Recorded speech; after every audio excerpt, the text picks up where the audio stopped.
Hey there, Dave here, and before we get started with today's episode about Roadwarden, there are some things going on in Backlog Land that you should know about. First of all, over on Patreon, there are 2 bonus episodes out this month.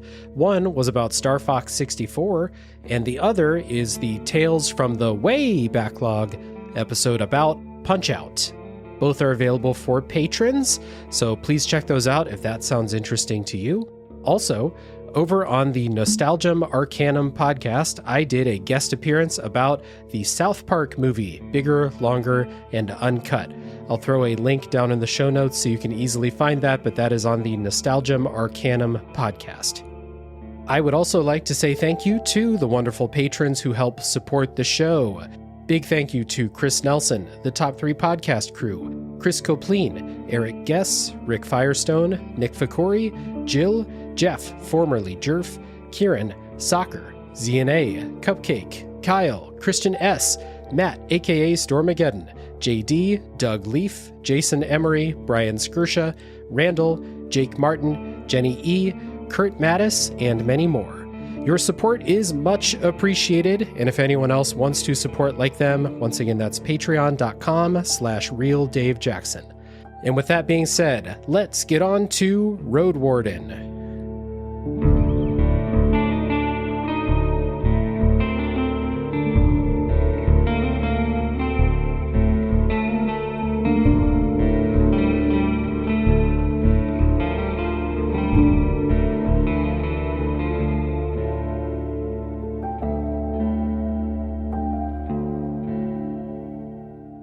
Hello everybody, my name is Dave Jackson and you're listening to Tales from the Backlog. This is a video games review podcast where each week I'm joined by a guest to bring a game out of the backlog, play it, and discuss. My guest today is a friend of the show, co-host of Pixelated Playgrounds podcast, and he's here to tame the wilderness in the name of commerce. Welcome back, Bryan Skursha. Thanks, Dave. Happy to be here as always. Ready to tame the wilds, forge some new trails, and beat back the wilderness, I suppose. Absolutely, yeah. Longtime listeners will recognize Bryan not only from Pixelated Playgrounds, but also from the Baldur's Gate 2 episode of this podcast, which was a really, really awesome discussion. So especially for all of you who played Baldur's Gate 3 and are thinking about finding out what's up with those older games if you've never played, maybe go check that episode out. In addition to the Baldur's Gate 1 episode. But today we're not talking about Baldur's Gate, we're talking about a different kind of RPG. Today's game is Roadwarden, which is a narrative RPG developed by Moral Anxiety Studio and published by Assemble Entertainment for PC, Mac, and Linux in 2022. And if this is your first time listening to the show, first of all, thank you for stopping by. We hope you enjoyed the episode. Here's how spoilers work on the podcast.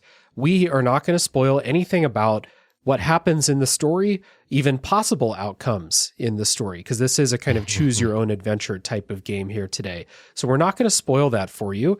We're going to clearly mark where the spoilers begin down in the show notes. So if you want to tap out, you can check down. There's a timestamp for when the spoilers begin, so you can avoid those if you want to. So what is Roadwarden? We have prepared some elevator pitches for you. I say, in this tabletop-esque choose-your-own adventure, you're like a witcher, but you're not a superhero. You're just a guy with a kind of shitty job. Bryan, what's your elevator pitch? Kind of agree with that, yeah. My elevator pitch is Roadwarden is a self-directed character piece that showcases the wilds of the Roadwarden's world in its moody and gritty fantasy through beautiful prose supported by simple mechanics and systems. Absolutely. I played this on PC, and it was entirely on Steam Deck.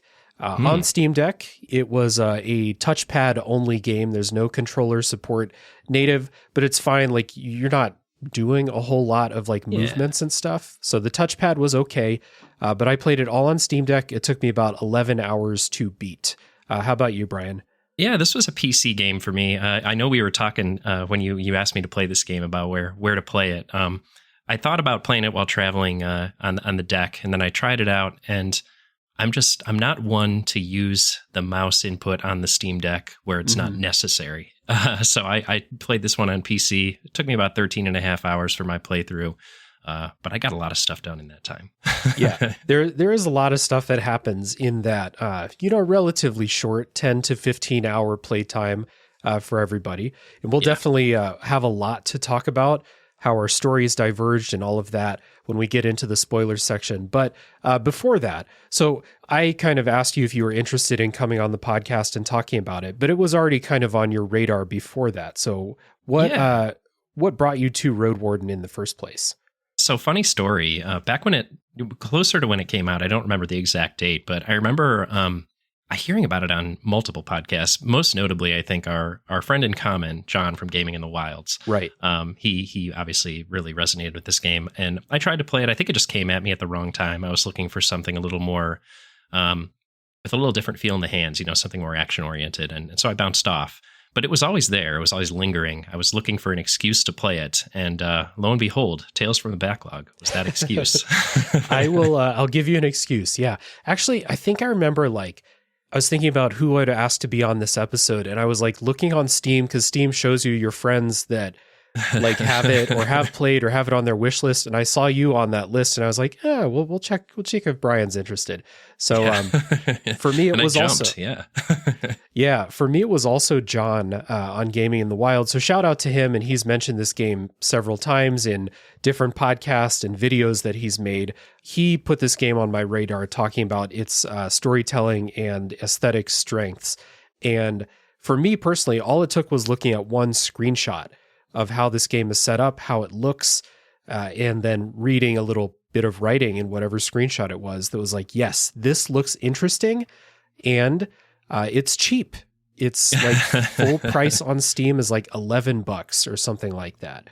It's funny. Interestingly enough, I was on the same page as you, where I was like, boy, that aesthetic is here. The writing is great, but that wasn't necessarily enough for me off the bat. As I said, I bounced off it at the first time, but what really brought me back and pulled me through was the world building. Most people, or folks of Pixelated Playgrounds listeners, will know that I am a sucker for a well-articulated world, your Morrowinds, things of that nature. And this, to me, really, it scratches that itch in a big way. And so giving it a little extra time really helped me get into it, so to speak. Yeah, absolutely. And I totally agree with you. That's one of this game's biggest strengths, is it has built a world that kind of feels similar to other things that you might be familiar with. I mentioned The Witcher before, but it's not a copycat of The Witcher. It feels distinctly its own thing. And the original pitch that I was drawn to, the Choose Your Adventure RPG, really, really pays off. And I know that when we get to the spoilers section, we'll talk about how our stories played out, and they're going to be very different from each other. And I think that basically everyone who plays this is going to get that kind of that personal story. This is my Roadwarden's story. And it's really, really good. The writing is fantastic. It is a game, it's all reading basically. And it's a game that you can read. You get a little picture of what's going on, a little pixel art, still image of the place you're in. But the writing brings your imagination to life as you're going through all these scenes. And it is just, this is a really good game. Yeah, a couple things on that. One, interesting you call out the Witcher relation, because this is also a Polish developer, notable for, say, The Witcher. And another thing is, there must be something going on with these harsh, foreboding wildernesses a la The Witcher in Poland. I am of Polish descent myself, so I don't necessarily feel harried on all sides by wild animals most of the time. But it is interesting that it shares that lineage with the Witcher developers at CD Projekt. Yeah. Another thing you mentioned is with the art. Obviously, very striking look, the monochrome look, sort of beige and purple is the major theme. And to your point, just a single picture sort of lets your mind wander. And I almost think it's not really a picture that's meant to tell you what this scene is, but more so this is the picture you should be meditating on while you read the words, and then you form the image in your head. It's a really interesting art style and palette. And I think it gets you in a mood of just sort of whimsy or contemplativeness. It's obviously an autumnal game. More on that later. Yeah, absolutely. And there's other aesthetic things about it that put you in that kind of mood for sure. So let's listen to some of that music and kind of set up the tone of Roadwarden. We'll come back and talk about how this story setup works.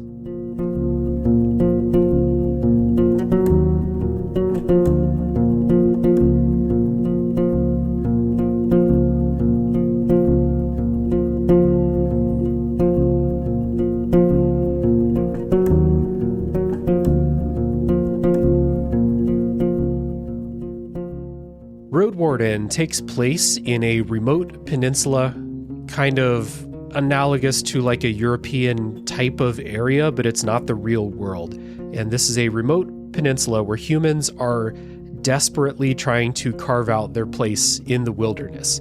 And this wilderness is full of fantastical monsters, it's full of dark magic, and all manner of fantasy things. So before we talk about your character and what you're doing, I wanted to camp out and talk about the setting a little bit, because this peninsula is as much a character as anybody else in the game. Yeah. So we said it's untamed wilderness in places. Humans have gained a foothold, but you really feel like every place that you go is like on the edge of disaster at all times. Like any bad decision made by leadership, their settlement will be completely wiped out by all these monsters and dark magical forces. Yeah, it's really fascinating. They specifically leave it as the unnamed peninsula. Yeah. And I like that as just sort of the name of it is it's by definition unknown. Nature is very specifically more powerful than the humans in this space.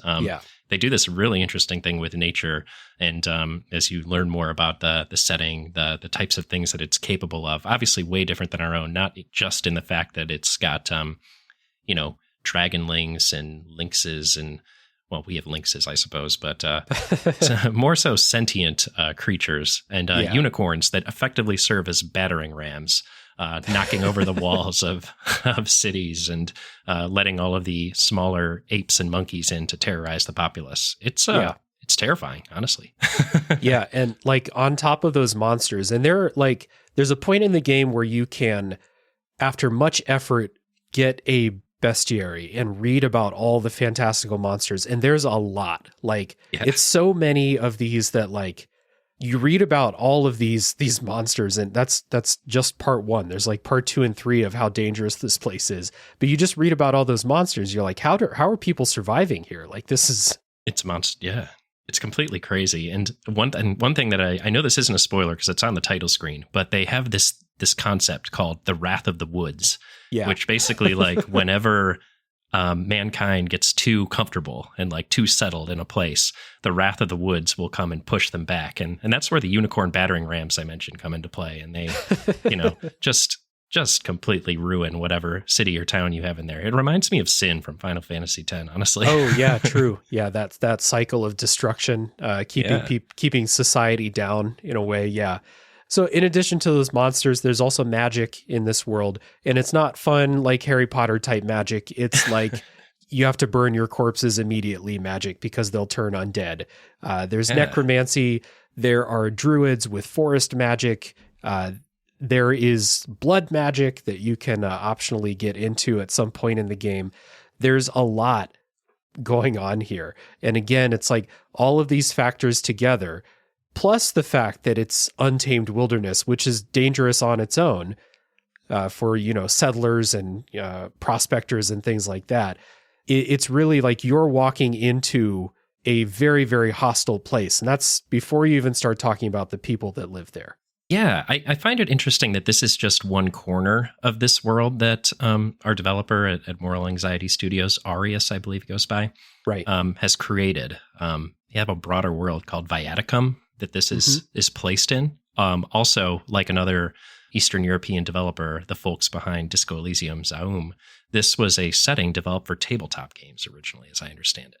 Right, which I didn't know that, but it totally makes sense. I didn't know that about Disco Elysium either before I played that. And for both of these games, Roadwarden and Disco Elysium, you play the game, you see how rich the world building is, and you're like, oh yeah, this has been used before. Yep. They have clearly have a history where things have been fleshed out, events have happened, perhaps in tabletop settings, perhaps in the distant past. But I really like that about it, in that it feels living and breathing, and sort of non-obvious things have happened in the past, are true about it, and are true about this peninsula in particular, as we'll get into down the line. Yeah. And in the game, you play as the peninsula's new Roadwarden, which is a job. This person is hired by the Merchants Guild in the nearby city. So there's civilization nearby. The city is called Hovlavin. I'm going to pronounce it. And you're hired again by the Merchants Guild to go to the peninsula and secure roads between the settlements, unify the tribes, and establish trade with the Merchants Guild. So it's a little bit different setup, and I'm going to use The Witcher one final time as a touch point here. It's a little bit different setup for what your jobs are, but it's similar in the way that you are this traveling nomad type going from settlement to settlement, and the people mostly don't want you there. They don't want to deal with you. Some people are friendly. Some people are like, they'll talk to you, but they don't trust you. And some people are just like, no, I'm not talking to you. Like, you're an outsider. We have our village. There's an established history in all of the places you go. They have histories with other road wardens in the past that might color how they view you. So again, you're walking into this like fully formed world as a complete outsider. Yeah, I really like this flavor. No one trusts you. No one wants you there. You're kind of like a missionary, but also a civil servant. Yeah. So you're both an entity of the state, but also, I guess, a missionary of commerce, as you mentioned up top, because the idea here is the Hovlavin, as you said, wants you to go into the peninsula and be a mediator to start to lay the foundation for opening up trade on this new resource-rich, unspoiled wilderness. Right. Unspoiled by humans for the most part, but pretty darn spoiled as far as the bad animals go. Oh yeah.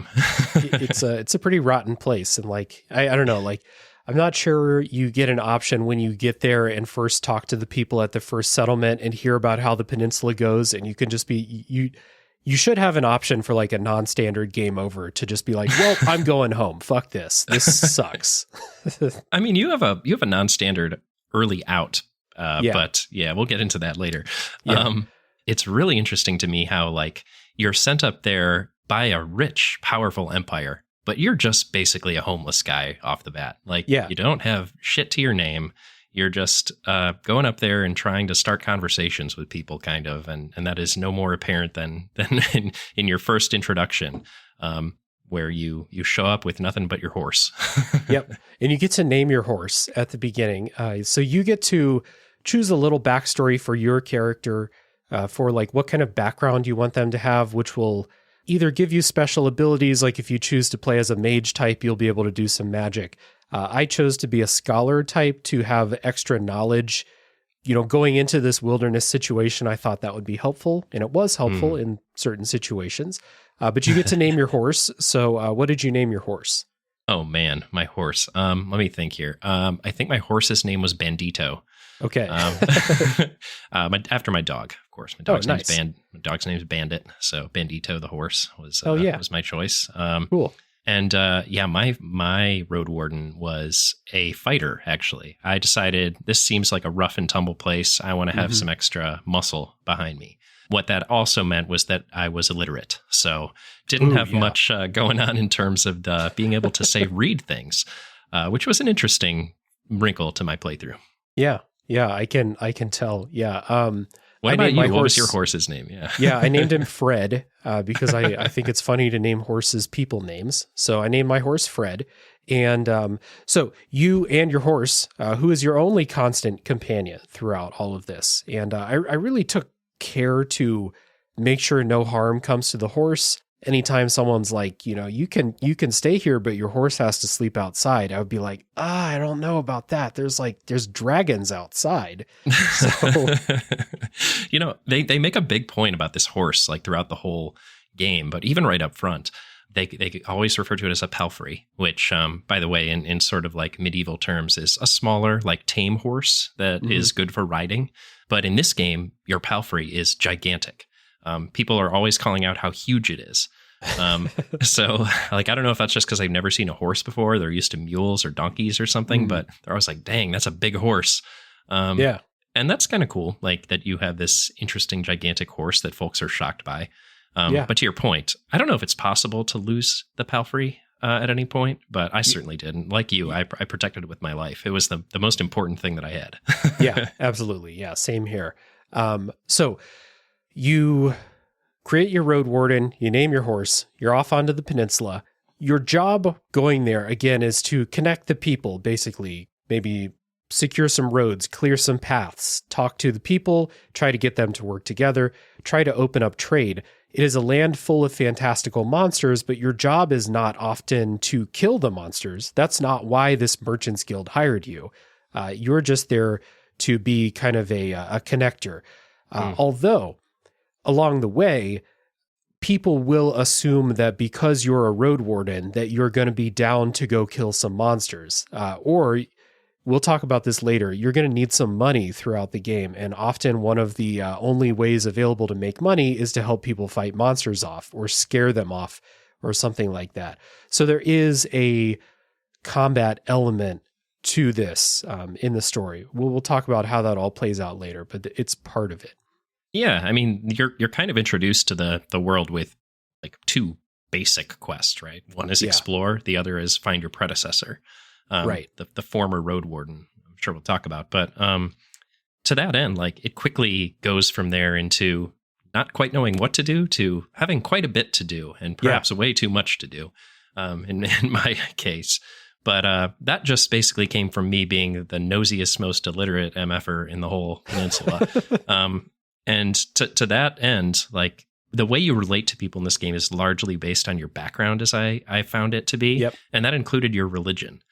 This is a game where religion actually played a pretty big part. You know, you could be from the United Church or the Order of Truth or follow an independent fellowship or be a pagan or an atheist. I was an illiterate atheist. So I just figured, you know, I never had a chance to read about any of this stuff. Right. I'm just going off what I see, man.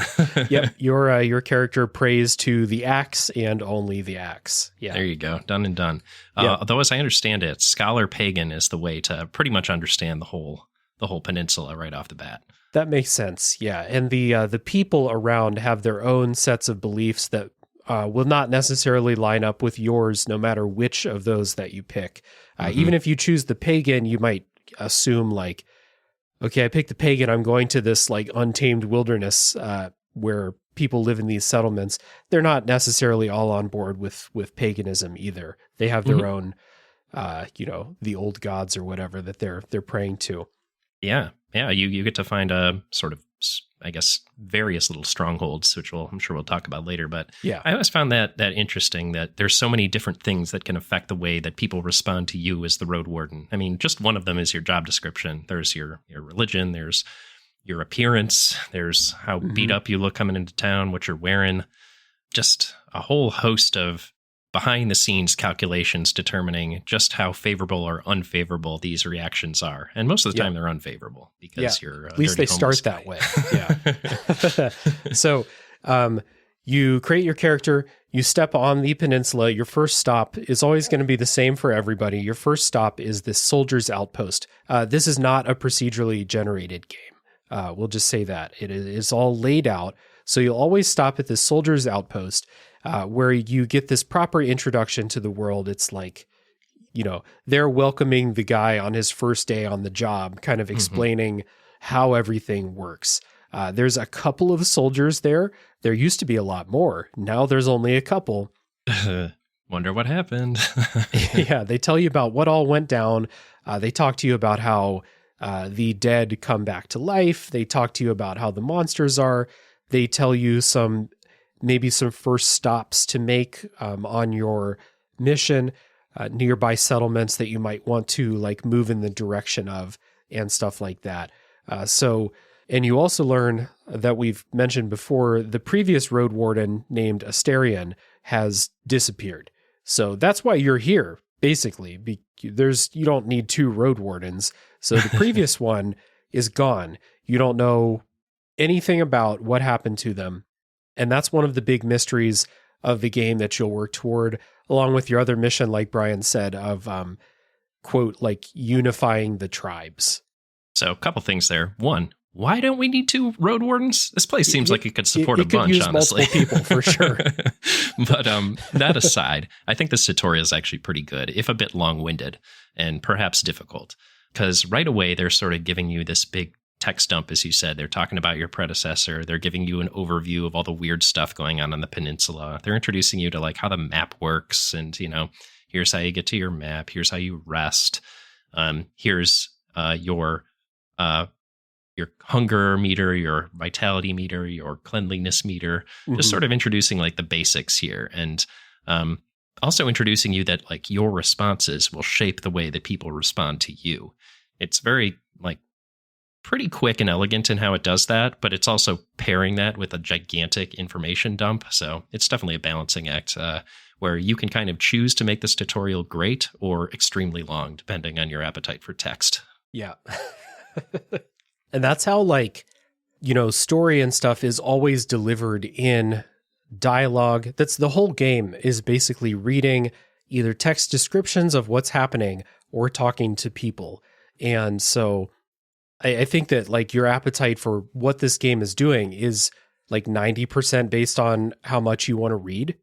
So I think that if you start playing that tutorial and you're like, whoa, this is a lot of reading, like you will have to either adjust your expectations for what the game is, or maybe come back to it later when you're in that kind of mood. So good setting of expectations there in the tutorial too. Yeah. And to be fair, like I think I accurately clocked that my first attempt at playing this game and said, I don't know if I'm in the mood to read an entire novel during the course of playing this game. And the second time when you had asked me to do so, I was. So it really, for me, was a mood game. But to that end, once you're into it, boy, I was really into it.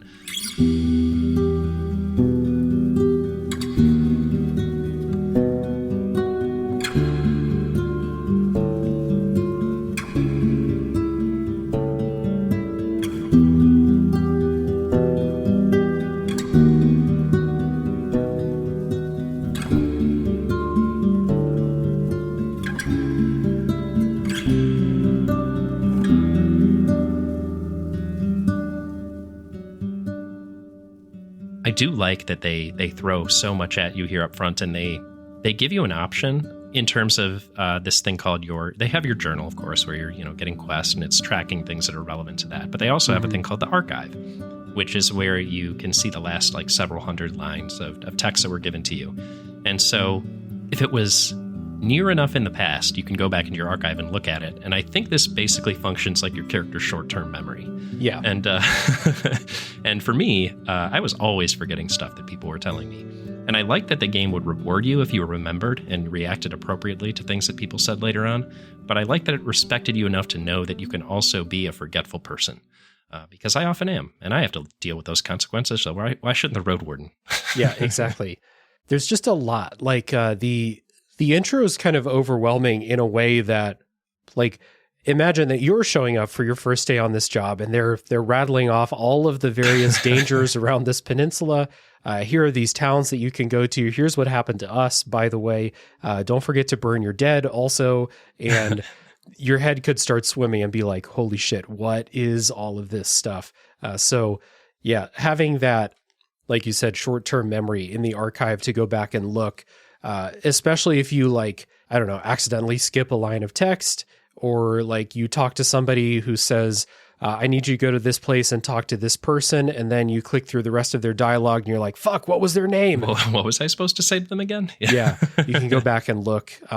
That quest log was not one of my favorites. I didn't think it had enough information in it. Oftentimes it would not tell you where you're supposed to go. It would say like, talk to this person, but then I don't know where that person is. So it would have been helpful if they said talk to X in Y instead of just talk to X. And, exactly. It's exactly like probably how my illiterate fighter would have written down the stuff he had to do if he could write. But your guy's all short-term memory. Yeah, the archive was all I had to go on. But no, to me, the sign of a good game is if I do start taking notes outside of the game's, own systems. So this was definitely a game where I did have like a little notes document going of stuff I had to do because, like you, I did not like the way the journal was handling it. So I had to sort of start taking matters into my own hands about how to handle my questing. One thing that the game does give you in those situations is it will, a lot of times, each town will have at least one person or place that will take you to like an old school text adventure type thing where you type in a query and will say like, I want to ask about, and then you type in somebody's name. And if they know who that person is, and if they like you, they'll tell you more about that person, maybe where to find them. Sometimes they won't know what's going on there. Other times they'll say, yeah, I know who that is, but I'm not telling you. So there is that to like kind of give you direction too. But I get like the realism, I guess, of them either not knowing the answer or not wanting to tell you, but sometimes you just got to throw the player a bone a little bit. And that's like one of the really few nitpicks I have about this entire game is the quest log, because like you said earlier, once you get to this opening soldiers outpost and you talk to the people and then you go to the first town, suddenly you're going to have a bunch of quests and it's too many to remember the details of all of them for the multiple hours that they might span.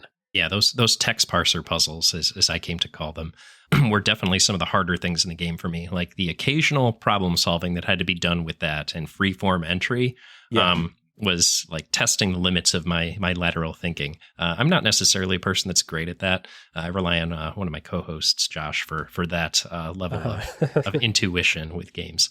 But I think it was an interesting nod to like the old school text adventures of yore. It was very Zork of this game to put a text parser in it, So I appreciate that. I like that, I could go back and say like, hey, tell me about Mayor's name here or Adventurer's name here or Hunter's name here, just to get some more info to the people that might know about them. And I really enjoyed, once I sort of understood who to ask about what, the types of information that you could get out of that. And that isn't necessarily apparent up front, which makes it even more bewildering. But like by the time you're spending, 20 days in this location, this peninsula, you start to understand who to ask about what, and it becomes a little more parsable. The text parser does. Yeah. I'm glad you mentioned the days too, because there's a time limit in game for the Roadwarden's job. You basically only have like the summer to do it. On the standard difficulty, it's 40 in-game days that you have. You can play on a harder mode that gives you less time. You can play on a mode, I think, that takes away the time limit entirely if you want to play that way. But that is part of your job too. I'm guessing they just don't want you there in the winter. Like, you think it's bad now, just wait till it starts snowing. And then well, all the people are like clearly preparing. Like they know that autumn is coming. They keep saying X days till autumn, and a lot of the quests that you end up getting are like helping them prepare for autumn and winter and all of that stuff. This 40-day time limit thing, boy, I'm like usually completely allergic to this type of mechanic in games. Like I want to take my time. I want to immerse myself. I'm the type of person that will end like a playthrough of an Elder Scrolls game with like 1,000 in-game days just because I like diddled around and did all of the side stuff before going to finish things off. Yeah. And this got me way paranoid early on, which made me go very meticulous with how I went about my first several days in the game. And so I think I was chatting with you and I was like, boy, I'm like 7 hours into this game and I've done like 5 days. Is this going to be how it is for all 40? Because I think I got a 100-hour playthrough in me here. Yeah. But luckily, things start to speed up a little bit.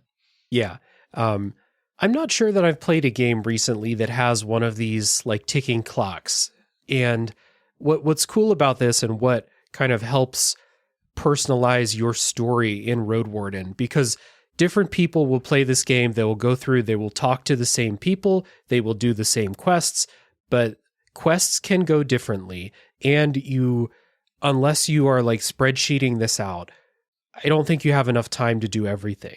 At least it definitely not on your first playthrough, because you're going to spend some time, putzing around or like, oh, my guy got really injured. I need to rest for 4 days straight to regain my health, stuff like that. So one of the things about this is that you don't fail the game by getting to the last day. You just have to leave on the last day. And then whatever you've accomplished up until that point, that's your story. Mm-hmm. So that aids in, I think, both making people's playthroughs distinct and making it fun to compare, but also taking some of the edge off of that, like that dreaded time limit, because you're not going to get a game over when you get to the end of it.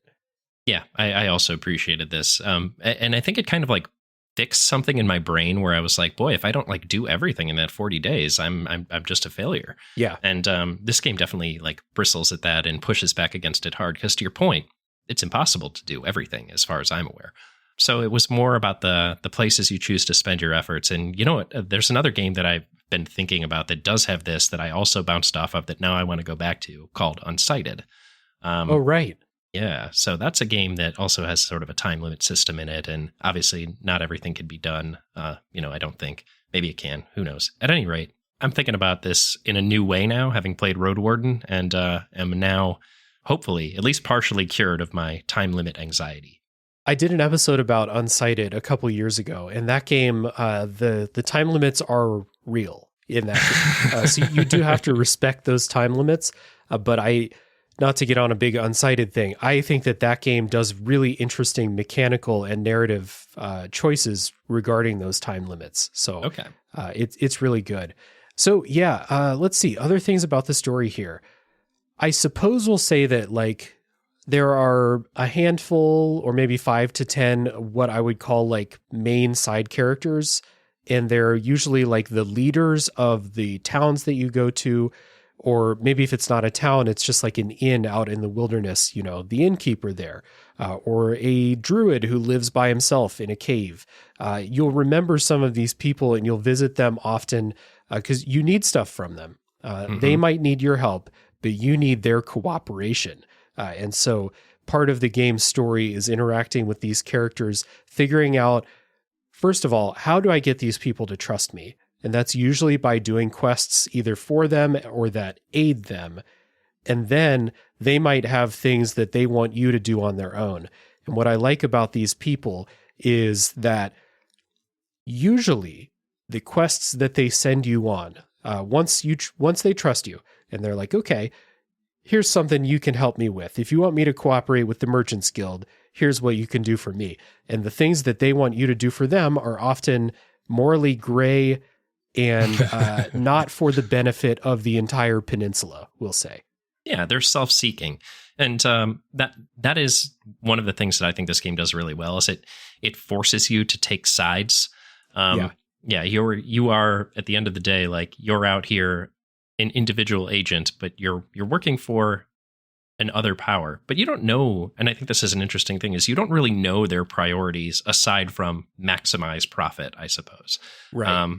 And so that quickly gets you into the point of, all right, well, obviously all of these people have their own conflicts. So which side am I coming down on? Who's going to be the beneficiary of my Roadwarden, homeless mover and shaker largesse? Yeah. And it's interesting you mentioned that all the folks that you do end up sort of interacting with on a regular basis and taking quests from are, people of influence, the movers and shakers of the unnamed peninsula.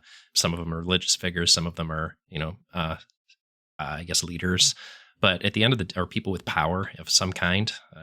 More on that later.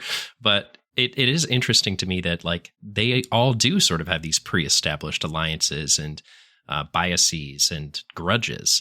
And you kind of have to understand that first and then figure out how to insert yourself into it because you can easily tip a scale one way or another. And you do end up doing it if you end up doing any number of quests in this game. Yeah, I think that ties back into that kind of like predetermined history of these places, like the fact that this setting was not just made for this game, that this was an established setting. And, I don't know for sure that this exact peninsula with these exact towns had been used in the tabletop setting before, but it would not surprise me one bit to learn that these people had already been characters before they started making this game, if that makes sense. No, it does, because there's so many good backstories here. So many good backstories and motivations. Like, all of these characters are extremely well sketched, especially the ones that you end up spending a lot of time with. Like, by the end of your 40 days or however long you end up spending on the peninsula, you understand their motivations, and you understand how those motivations clash with the motivations of the other folks on the peninsula. Yeah. So it's very much a situation where there's more under the surface that you're not seeing right away, and it's only a matter of time before those things start to come out in the open, and then it gets interesting. Yeah, 100%. And there's one other thing I wanted to bring up about the story, and some people might clue in as they hear us talking about the story, and they might think like, our job is to go and spread commerce throughout the land. And like that on its head, you might think like, those people are there. Do they need what you're doing there? But there's also the element that this world is really dangerous, and bringing in, soldiers from the city is going to make this place more safe. And there are a lot of the people that you travel around and talk with, they're in constant danger out there, and they're losing people all the time. Like the first soldiers you talk to, there's only 2 left. There used to be many more there. So your role in all of this is morally gray as well, too. And you can keep that in mind as you're making decisions about who to help, how to help them, how much of your job you actually want to do when you go back and stuff like that. So it really sets up just like a really interesting set of decisions that you're making constantly with your role in this place, the people you're working with and what they want and how they think that you can help them. And maybe you don't want to help them with this, but it's going to help you do this other thing that you wanted to do more. It's a really complex web of interactions and alliances. I think what you've made me realize about this game and the peninsula's distrust of the Roadwarden is that they would be getting thrust into an uncomfortable middle by the Roadwarden's ability to come in and bring, the soldiers from Havlaven with him and all the commerce and stuff like that. Like right now, they're in these tiny villages. They're existing under the radar of the wrath of nature out here on this wild peninsula. Yeah. If suddenly Havlaven shows up and they got soldiers and they're expanding and they're growing into that wilderness, they are risking the wrath of the herd, so to speak, right? That's true. Because what is told to you, as you're in the background text about Havlaven, the place where the Roadwarden came from, is that they exist in a large city where the monsters generally don't get to come into the city except by fluke, and then there's usually enough soldiers to beat them back. Yeah. But if there's like this middle-sized city where it's small enough that a big old unicorn and a bunch of apes can come and wreck it, then you're in trouble, right? Like if you're small enough like the peninsula towns where you can stay under the radar, you're good. And if you're big enough like Havlaven, you're good. But if you're somewhere in the middle there, that might be the the uncomfortable point. Middle, Yeah. Yeah, it's a really interesting setup, and it's a really interesting world that they've built. We're going to put a pin in this for now, and we'll revisit this in the spoiler section. But there is a lot more interesting stuff to talk about, including how our respective Roadwarden stories went. So stay tuned in the spoiler section if you want to hear that. For now, enjoy a little bit of music from Roadwarden. When we come back, we'll talk about the aesthetics of this game.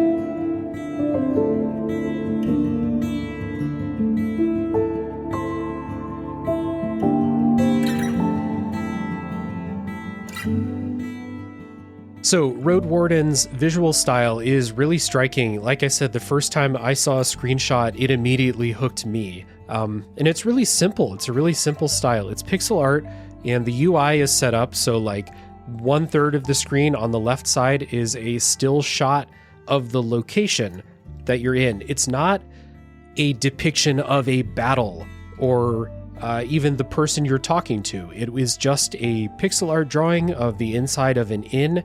There are no people. Maybe you're out in the wilderness. It will just show a pixel art drawing of a stream going through a meadow, and that's it.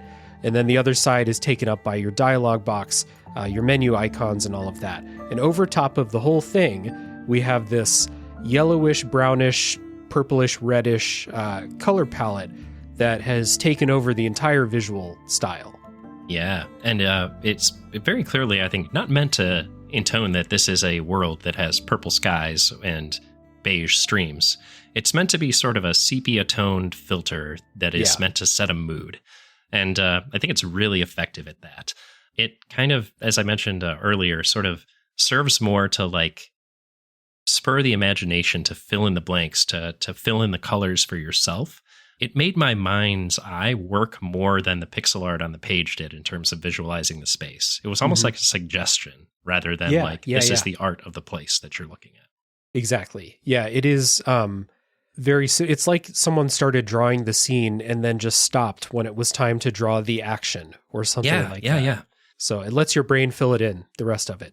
And that makes so much sense for like a solo dev who needs to reuse these places a ton for a lot of different circumstances, that there is literally not a single person pictured, with one notable exception. Right, on the main menu. Oh, no, actually a different one, but I'll talk about it later. But yeah, I think that was a really good and interesting choice because it, one, very economical in terms of the ability to tell a very large variety of stories with the same locations and art. But also it's very evocative. You know, like I said, it makes you use your mind's eye to fill in the action. And that's the best thing about reading, right? Is the ability to use your imagination to picture what things are like. You know, it's almost sometimes disappointing to see like the movie once you've read the book, so to speak, you know? Yeah. And I think this game is kind of doing the same thing, even though it has visual art in it. Yeah, hard to live up to all the lengths that your imagination went to. And this game, like you said, gives you just enough to let your imagination run wild with everything else that's happening in the scene. Also, to shout out something good about the visuals, the UI uses what I'm glad the text-heavy RPG industry has adopted, the Disco Elysium style text box on the right side of the screen, taking up the entire vertical space of the screen. It makes it really easy to read. No more looking down at the center bottom of the screen like in the old Infinity Engine games. And the colors chosen for that dialogue box is really easy on the eye. It's like this dark blue background with this very kind of muted yellow text over top of it. Yeah, sort of a goldy beige situation. Yeah, really, really easy on the eye too. Because again, you're going to, however long you play, 95% of that time you're going to spend reading. So yeah, it's very true. And I think I guess just to camp out on the text a little bit, I really did enjoy what they were doing with the text in this game in terms of like how well written it is, the prose. I think they vacillate pretty wildly between like descriptions of landscapes to descriptions of characters to action in say combat situations. And the only thing I kind of wish they had some way of doing was differentiating those a little bit, because when you get just like a gigantic wall of text when you enter a new area and it's all 5 of those different things that I just mentioned, it's a little less easy to parse than it would be if you were reading a book, right? Because you do have like a scroll on the side of that big long vertical column. And to your point, I'm very glad they retired the Infinity Engine special a la Planescape Torment. It was just hell on the eyes. But this is better, but at the same time still like falling short of like say a book or an e-reader in that there's no pagination. It's still got that scrolling thing, and sometimes it can be a little overwhelming to keep your place and keep your thoughts straight while dealing with all of that plus the UI. Yeah. The one thing that they do to kind of help you out if you are skimming or like looking for key information is they bold proper nouns and names so that those stick out easily. So if you're talking to someone, trying to find information about this other person, you see their name, highlighted in that text field, you can jump to it, read that, then read the rest of it if you want to. However you take in these big text boxes. But the text, like all of it, is worth reading because it's all very well written, entertaining, descriptive, but not not trying to be at too high a reading level, like it's all easy to take in. Yeah, I would agree with that. It's not like a game with like purple prose or anything like that. Like, it can stray into that territory, but I think the place where it lost me more so than any other place is just right at the top, where you're getting a ton of information very quickly, and you're probably maybe expected to remember it, or maybe like the Roadwarden, you're expected to be overwhelmed, and that works too, I suppose. It's interesting how it's like trying to simulate bewilderment in that way. Yeah, I would like to attribute that to like a nice idea from the developer about how the Roadwarden would feel in that situation, rather than just having a tutorial with too many proper nouns all at once, other aesthetic things, the music and sound effects are two things that I really love about the game. So let's start talking about the music. Most of the music is this kind of somber, laid-back acoustic guitar and piano-based soundtrack. Backing sound, again, because you're reading all the time, so the music cannot be distracting. Right. And it's not. It lays back in the background really nice. And the choices of instruments, from the acoustic guitar to like when combat kicks up, you'll get some drums and flutes and stuff, gives you that rustic wilderness type of feel to the whole thing. And one thing I really liked about the guitar pieces is it's acoustic guitar, and you can hear the fingers sliding from chord to chord. You can hear the sweeps. I love that. I was going to point out the same exact thing. Yeah, it's a really nice touch, and it's something that gets cut out of a lot of acoustic guitar recordings.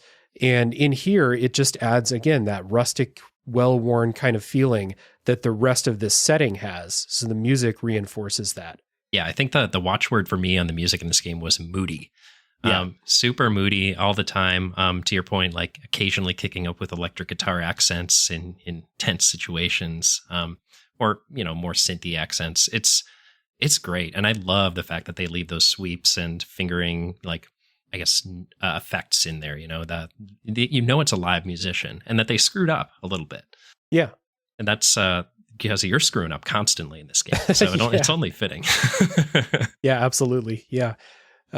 It's just a very pleasant soundtrack to have on in the background. And, I spent the last couple days listening to it when I'm at work to get back in the mood for this recording. And I find myself just being transported back to the setting because the music is evocative in that way. Yeah. It weirdly reminds me of like, the Act 1 Diablo 2 music. I don't know if you were a big Diablo 2 guy back in the day, but it's sort of a similar, like, sort of acoustic guitar, but moody. And it was a little more edgy because it was, Diablo Blizzard game. But this is like the down-home rustic version of that for indie games, which I really appreciated. And I think it's just extremely well done. This is the only thing that the developer said, they partnered with a musician on. They did not do the music themselves. And I think they found a great one. So no complaints here. If you're going to find a place to go out from your solo dev roots and pull in a ringer, this was a good pull. Yeah, the musician of record on the Bandcamp page, if you want to go check out this soundtrack, is Nick Roeder. So shout out to them for just a fantastic backing soundtrack for all the reading you're going to do in this game. Also peppered in, kind of accenting the mood and setting the scene for the places that you go, are all of these nature sounds that match the place where you are. So some places you'll hear the wind through the trees, some places you'll hear the ocean on the shore, bird sounds, insect sounds, maybe like the roar of a monster or something like that. Yeah, most upsettingly, those insect sounds for sure. Definitely did not enjoy that. Insect sounds in your ears when you're, I'm relaxing before bed, just doing some light reading before bed. Not welcome in that situation, but also in the game itself, insects are bad news also. So, but yeah, these nature sounds are not overwhelming. They just fit perfectly into this whole like scene that they've set up. Couldn't agree more. So yeah, we've talked about the music. Let's listen to a bit more. When we come back, we will talk about what it's like to actually play this game and the RPG choices that you make, because it's not all reading.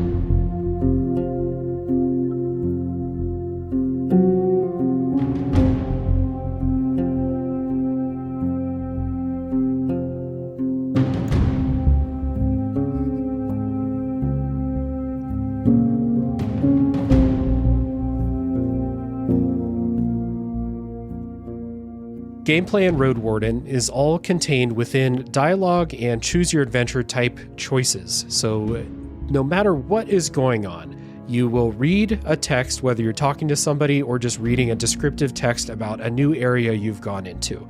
And then you will have some choices of what to do, whether it's dialogue trees.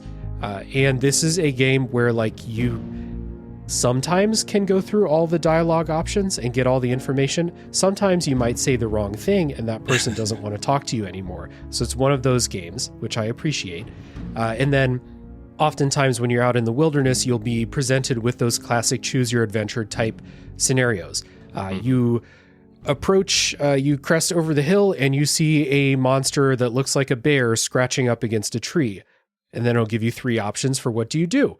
So you're welcome to try any of those things. And your background goes into what types of things are available to you. So Bryan picked the fighter. I picked the scholar, which has the perk of knowledge. And then there's the mage also. So it would be a much better, maybe not a good decision, but a better decision for Bryan to choose a sort of combat option. Whereas my character might have a little thing that pops up, an icon that shows my character knows something about this creature. So we'll click that, get a little other background, and then that might give you a new choice in the tree of choices. And oftentimes that choice will be like, yeah, that thing's bad news. Get out of there. Interestingly enough, the fighter's insight was also usually, that thing's bad news. Get the hell out of there. Okay, yeah. So Nice. It was like, well, they're too close for my crossbow. I can't really pierce its side with my axe. Better to run away. Yep. Most of the time, better to run away is the prudent option in this game, which I find entertaining and fitting for the setting. Yeah. So we can just talk about combat situations now.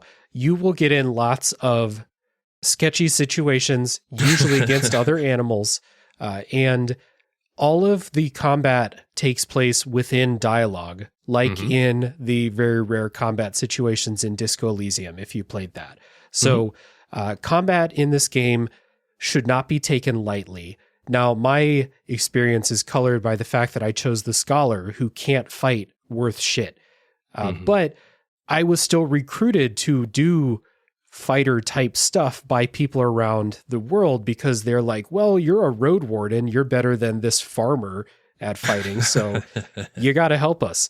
And I really struggled in basically every combat situation that I got in. I can probably count on one hand the number of monsters that I killed in my journey. A lot of times it was like, so it'll give you options. It'll say like, this thing's charging at you. What do you do? Do you swing your axe? Do you try to dodge? Do you try to block with your armor? What do you do? And a lot of times, no matter what I picked, it'd be like, oh, you're a fucking nerd. You can't fight this thing. You swung with your axe and you missed badly. So I don't know how things generally turned out for you. A little bit better, maybe. Yeah, a little better than that. Generally speaking, I killed plenty of creatures and critters in my my playthrough. There is definitely we'll talk about some of the more extravagant means of animal killing that I came across later on. But no, I was generally, I think one of the main things that the fighter proficiency gets you is when you, I don't know if you mentioned this, but each of the classes, I understand, has a button. If you're in a situation where you can use their skill, you'll flash up for the fighter, it's an axe. And it'll basically like change the dialogue options that you have in order to react to the situation. Right. Usually the fighter one would gray out ones that were going to screw you because like the instinct of the fighter was like, well, I know that's a bad idea. So it would kind of point you towards the right action. And then within that right action, usually it struck me that I had a better chance to succeed. Either that or I was just picking the right choice. Right. It doesn't mean that like I was still largely outmatched in most of my combat situations, but until the end. But it did make me feel a little bit more like I knew what I was doing in that scenario, which I guess is kind of the idea behind the fighter build. Right. Yeah, your warrior's background. The way that played out for the scholar character was more often in dialogue or in environmental scenes where like you would come across a plant and my guy would be like, oh, I know what that plant is. I can eat this. So then now I get the dialogue option. to eat it, or at least highlighting that it's a good idea to actually grab that and eat it. Or vice versa. They would be like, this is really poisonous. I should not eat this. And then it will gray out the thing that says, pick it up and eat it.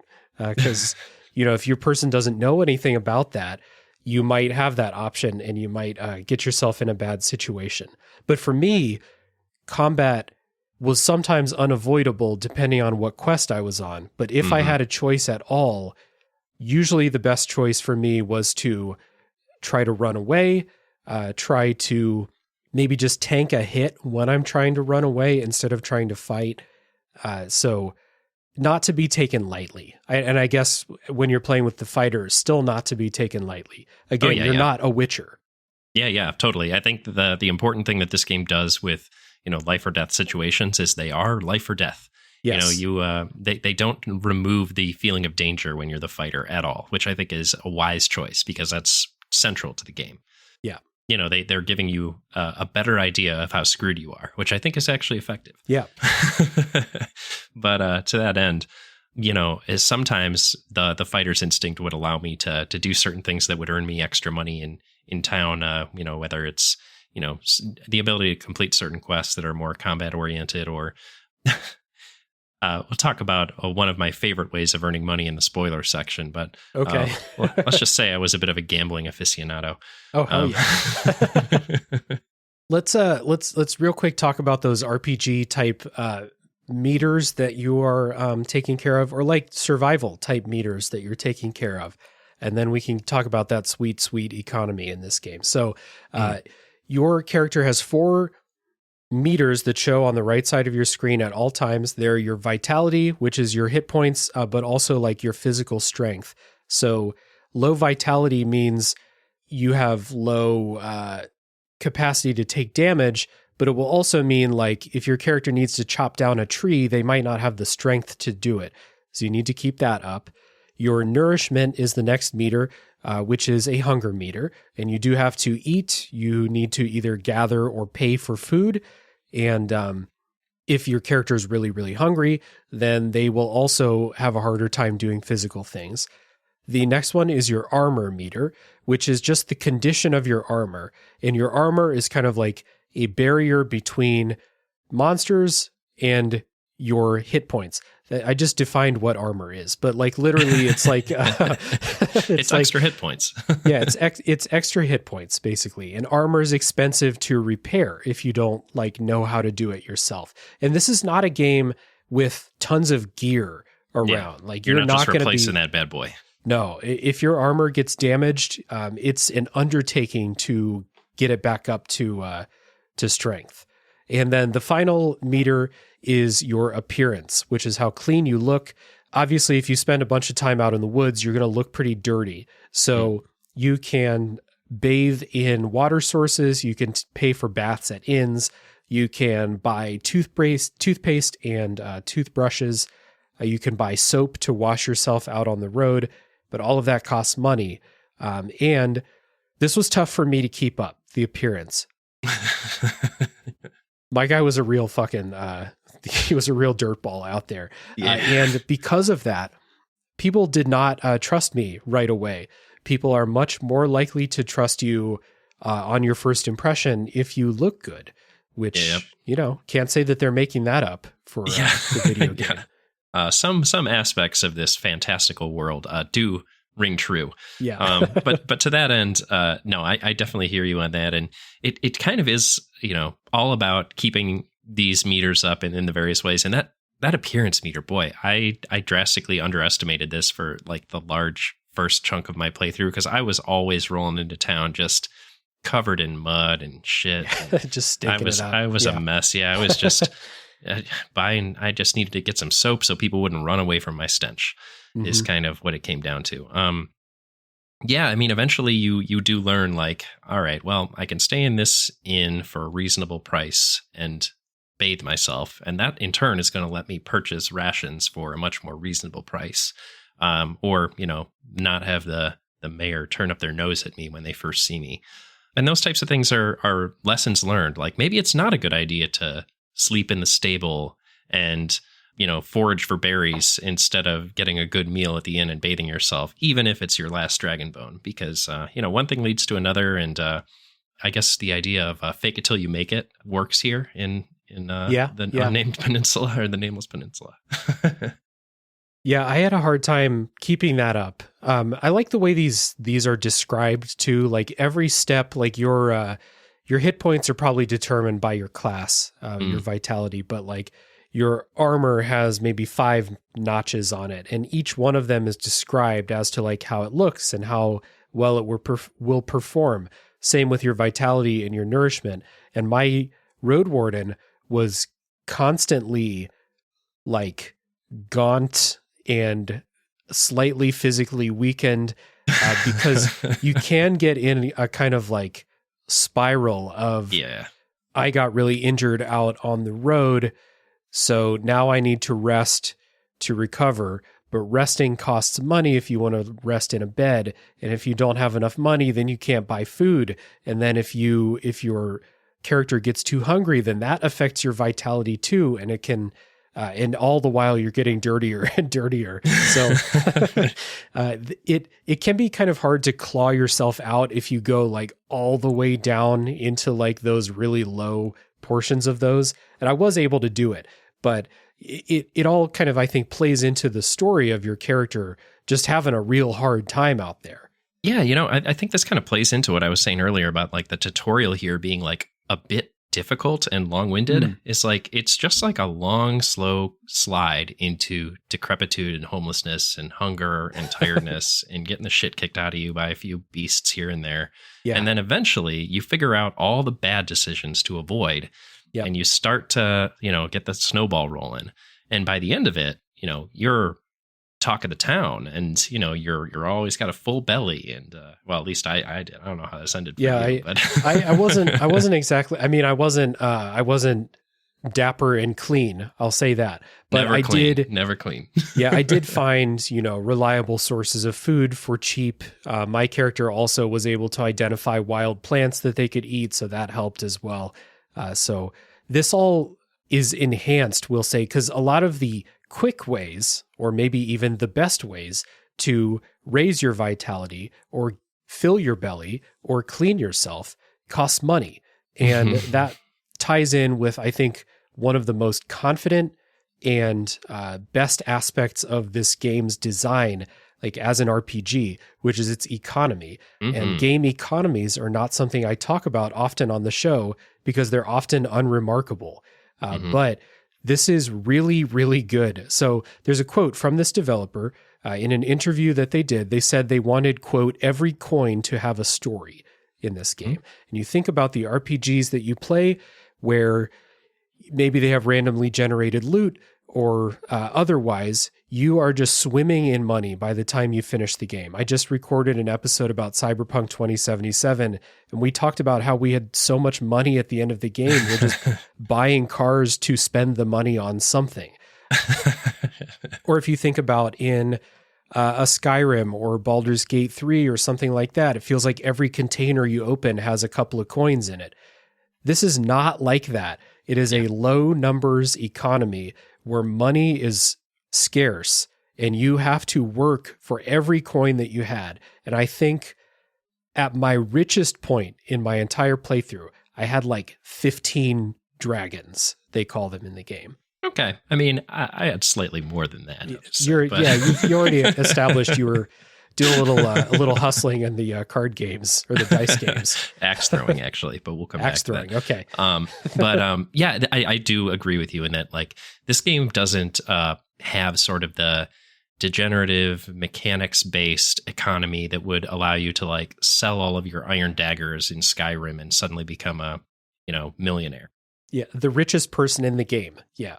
yeah. It just it does not. It has hard limits on the types of things you can make money off of and the amount of money that's going to be available to you. And I think most crucially, the logic is consistent with how much things are worth and how much you're going to get for stuff. Yeah. You can't just pick up some junk off the ground and go sell it and slowly but surely attrition your way to being rich. you've got to actually come across things that are valuable to others. You can't just sell the muddy clothes you picked off a bandit for, 5 gold here, 5 gold there. You got to get actual stuff that people can use. No one's going to take a dead man's dirty rags. And this game respects that.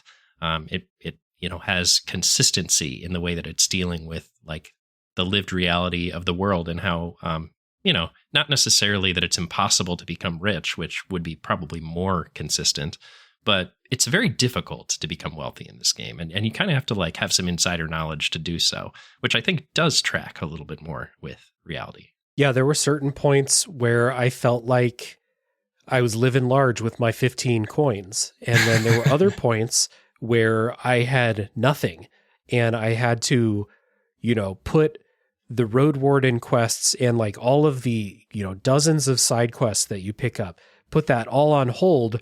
And it's just like, I have to just help this fishing village. I have to help them fish for a couple days because I will starve if I can't make 4 coins. So I think that level of like commitment to this kind of low numbers economy really helps, again, that storytelling of your Roadwarden here. Because I love the fact that you might pick something up. It might not even be garbage. It might be like a dagger or some crossbow bolts or something. And like my guy couldn't fight. So I never even found a crossbow. I could have bought one, but it was really expensive. That's another thing. Like nice things are expensive compared to how much money you make doing quests. Or maybe if you find money out in the world, you're not going to find like a box that has 35 coins in it. It's just not going to happen in this game. So, okay. Fair enough. I did not. So maybe you have something that you think is valuable, but if you try to sell it to someone who has no use for crossbow bolts, they'll just straight up, they won't buy it from you. Like the innkeeper will just say, I have no use for this. I'm not buying it. Come back when you have something I need. And I really like that commitment too, because when you do find something like a fur pelt or something that you think that innkeeper might actually use, and you take it back and they're like, oh, hell yeah, I'll give you 10 coins for that. And you're like, awesome. Yeah. Awesome. I have food in my belly for the next, that is a windfall. Yeah. 2 weeks. Awesome. You've taken that worry off my shoulders for a little while. And I think what I really do like about this game is it's not afraid to have like small scale value arbitrage be a thing, right? Like to your point, you can buy some iron scraps in one village and sell them in another, and it will be a slight profit for you because it's rarer in that part of the peninsula to find some iron, And I appreciate that. It is extremely small potatoes in terms of like, you're not going to get rich doing it, but you might have enough to like make your trip on the way to wherever you're going worthwhile and pay your way there effectively. And early on, that makes or breaks it, right? Like that's the difference between sleeping in the inn and the stable. Yeah. and that's a big deal because as we talked about, all of those meters are riding on it, and those meters are going to affect how the people in the next town see you. And then, it just all keeps going from there. And everything in this game is so wonderfully interconnected, and the economy is like the centerpiece of it. Like everything kind of, I wouldn't say hangs off of it because everything hangs off the text in the world building, but like it affects everything, which I think is a really elegant thing to be able to say about a visual novel, that its economy affects everything in it. Yeah. And I think that the developer accomplished that goal of having every coin have a story. Maybe, let's say I'm going to buy a new axe or something, and it costs like 12 coins or something, which is a lot. It's a lot of money in this 15 game. If you stink. Yeah, that's true. Yeah. They give you the clean shaven discount. That's right. Let's say I'm going to spend those 12 coins. I could probably at that point in the game reasonably remember where I got those coins. It's like, okay, I got some coins for helping the fishing village.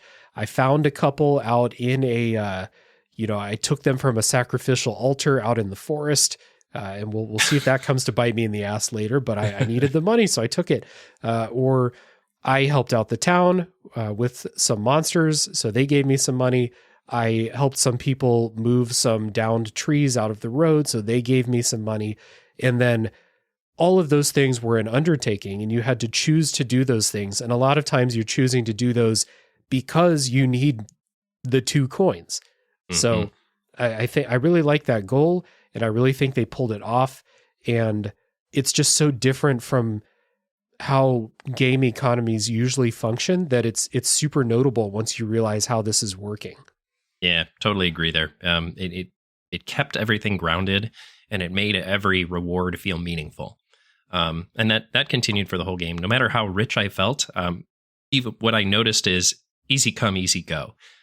Usually following a large windfall, there would be a large debit in my future, so to speak. And I think that's very much by design in this game. They're wanting you to sort of walk that razor's edge, and they do a pretty good job, no matter how comfortable you feel, of keeping it that way. Yeah, you also get in that mentality if you're struggling for money for a while. If you do hit one of those windfalls and you're like, oh, suddenly I have 15 coins when previously I topped out at 3. Well, I'm going to go spend some stuff, and I'm going to sleep in the inn, and I'm going to have a bath, and I'm going to have a feast, and I'm going to buy a new thing at the store, and suddenly I have 2 coins again. And that happened to me a couple times but too. But you got a new thing. Yeah. So, plays into the character and the story of your Roadwarden, who struggled out in the woods and then got to live it up for a couple nights and then found himself struggling out in the woods once more. That's right. Your paycheck to paycheck Roadwarden. Oh yeah, absolutely. It's interesting. Like I've played a few games like this that have done sort of the visual novel thing and combined it with mechanics. I'm thinking of like Sunless Seas. Ooh, and yeah. The Sorcery series on iOS. But to my mind, like this one has the best economy of the bunch. Most of those games, like when they layer in the RPG elements there, it's more in service of like survival or combat or quests of some sort. And this one, I think, is the best drawn economy in terms of having that specific mechanic present. I really want to play Sunless Seas or Skies again and do it on the podcast. That's another one. Good RPG mechanics, fantastic writing, and world building in those. For sure. I'm with you there. That's a backlogger for me as well. Well, we may have a date in the future. So like all of these gameplay things that we've brought up and story things too, with this time limit on how much time you can spend out in the peninsula, the fact that you're not going to be able to do everything, the fact that you might choose to do things that end up being dead ends or end up not turning out the way you want. You can fail quests. You can go on the quest and choose poorly and things don't go well. And you might get fucked over. The people you with might fail in what you're with, or might fail in what they're trying to do. And then limiting this economy to like this feeling, I guess, for me, for most of the game, of scraping and scrounging and doing odd jobs and wasting my time just trying to make enough money to get some food. This all really confident decisions by the developer here that they are points of friction that a lot of video games don't want you to have. A lot of video games might want you to feel like you need more money, but you're gonna find more money like easily. Just go check the next barrel you find. You'll find some money in there. A lot of games won't let you fail quests in the way that this game will let you fail quests, or have them turn out so poorly compared to how you hoped they would go. And a lot of games don't have this time limit. So it's like really, really confident in all directions of like the design of what you're doing and how everything can turn out. And I really, really respect the commitment to these things that people might find as like friction points. Yeah. I think I would add one thing to that, in that this is a game where the word responsibility lays heavily on my mind when I think about all the actions that I'm taking on it. Like, I'm responsible, obviously, for my Roadwarden's actions, and they have to deal with the repercussions of that. Yeah. But you're also responsible in some ways or another for all of the fate of these various settlements and the people within them in the peninsula, because, you are the protagonist. You're the main mover and shaker. There are others in there, but you're kind of responsible for the fate of all the people here, by the end of the story. And the way that you turn out and all of those people turn out, and how well drawn all of it is, and how much it feels consistent, and not like in a video gamey The Chosen One way, but in like, this just kind of, this guy came in and a bunch of shit happened. Yeah. It makes sense, the feeling of responsibility it puts on your shoulders. And I really think that is a well-drawn aspect of it as well. Yeah, absolutely. All of those choices that you make, all of the people you choose to support in their ventures against other people who you may like or dislike, all of those can turn out in a lot of different ways. And for me personally, some turned out really well, some did not. And those ones that didn't turn out well were shocks because, again, it's just, I don't know. I really liked Cyberpunk 2077, but like the choices that I as a player made in that game did not really affect the fate of these villages and people, with a few very notable exceptions. And that's kind of how a lot of games end up working. But when you finish Roadwarden, you have left your mark on this place for good or bad, and it all in between. Yeah, Night City is still going to be there, regardless of the actions of Cyberpunk 2077. Yeah. There are whole swaths of the peninsula that, we'll just leave that for the spoiler section. Yes.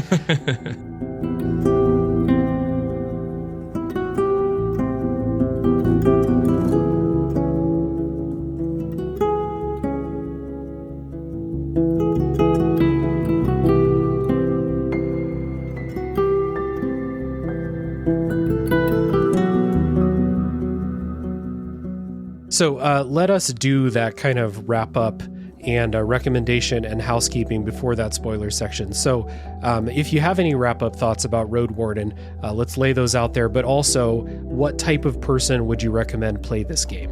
Yeah, I think at the end of the day, I would recommend Roadwarden to fans of immersive world building. As I mentioned a couple times, this game didn't draw me in at first, but when it really drew me in, and I'm not a visual novel guy by any means, it drew me in because of its immersive world. I am an immersive world guy. You know, your Morrowinds, your Souls games. The more background information and lore and interesting world building that a game can throw at me, the happier I will be to immerse myself deeper into it. And that really was the thing that pulled me through Roadwarden. And I would recommend it heartily to folks that are fans of immersive world building.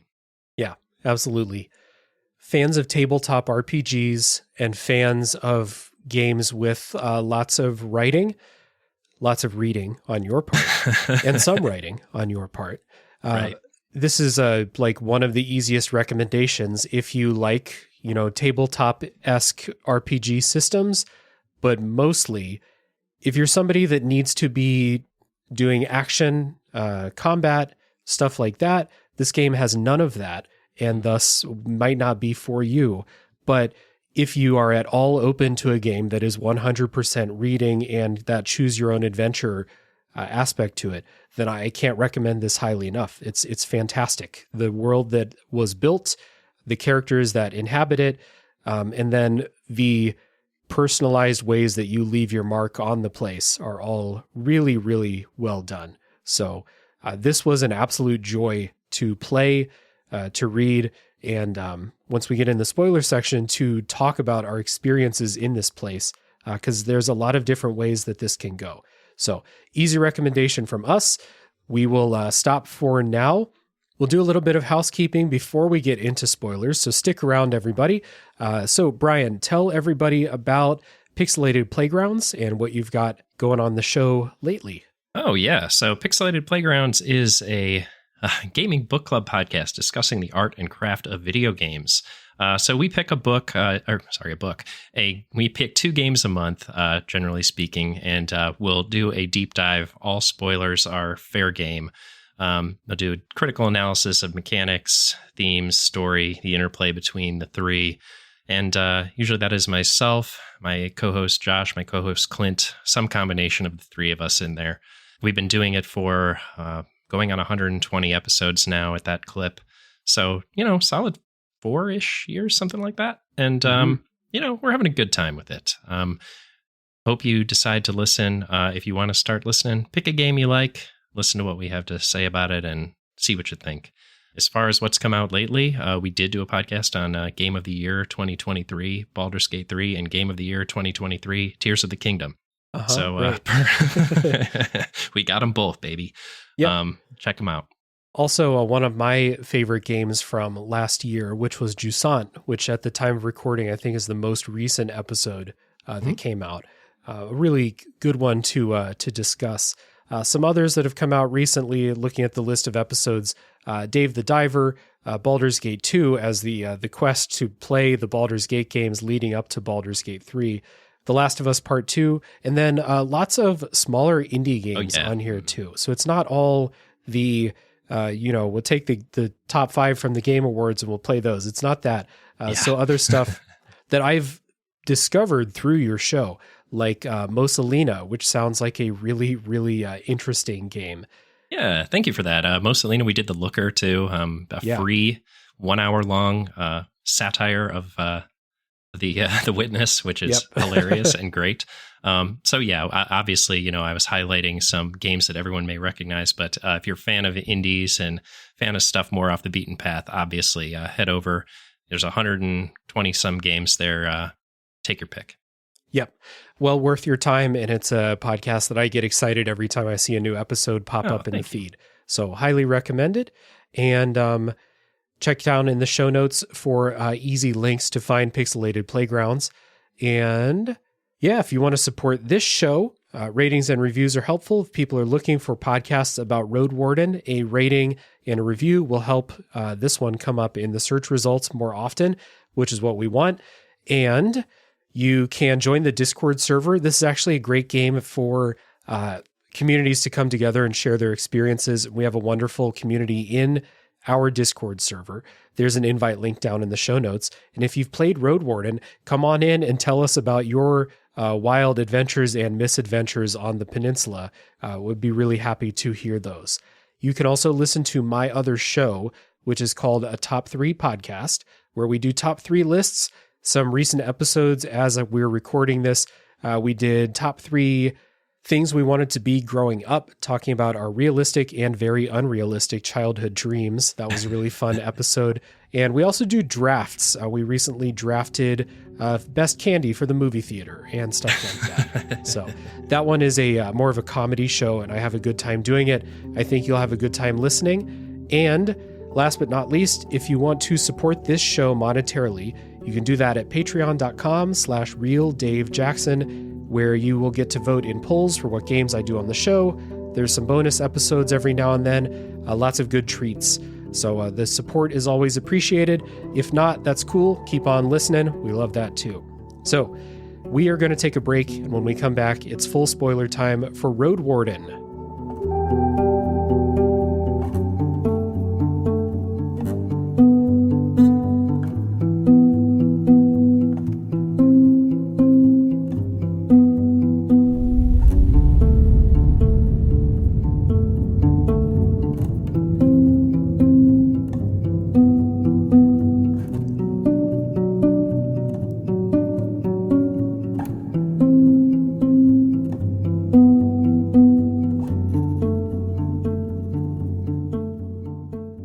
Okay, Bryan and I are back, and it's full spoiler time for Roadwarden. And this is an interesting game. There is no set chronological sequence of events that everyone's going to do in the same order. So, like, things that can only be discovered late game, we'll talk about those a little bit later, but everything else is going to come up in the order that we did them. So, first choice, right or left? Yeah. Left for me. Yeah, left for me too. Yeah, I think they told me that was the safest option. So one quick thing I wanted to just get out there in case anyone was wondering, because I started to get curious as we were doing the non-spoiler section. What happens if you just don't go at the end of the 40 days? So I looked that up. Did you test this? No, I didn't. I left it like 38, 39 days. Like I was like, well, I'm not doing any of this stuff that's left. So Tulia, you and me are heading home. Let's go. Yep. So you'll eventually, one of the characters will kind of be waiting for you to help escort you back to the city when you're ready to go. And for most people, will probably be around day 38, 39, something like that. But it comes early, like, right? Like you can do it after day 20, I think. Yeah. Yeah, you can go home pretty early if you feel like you've accomplished what you want to accomplish. Honestly, I thought about it.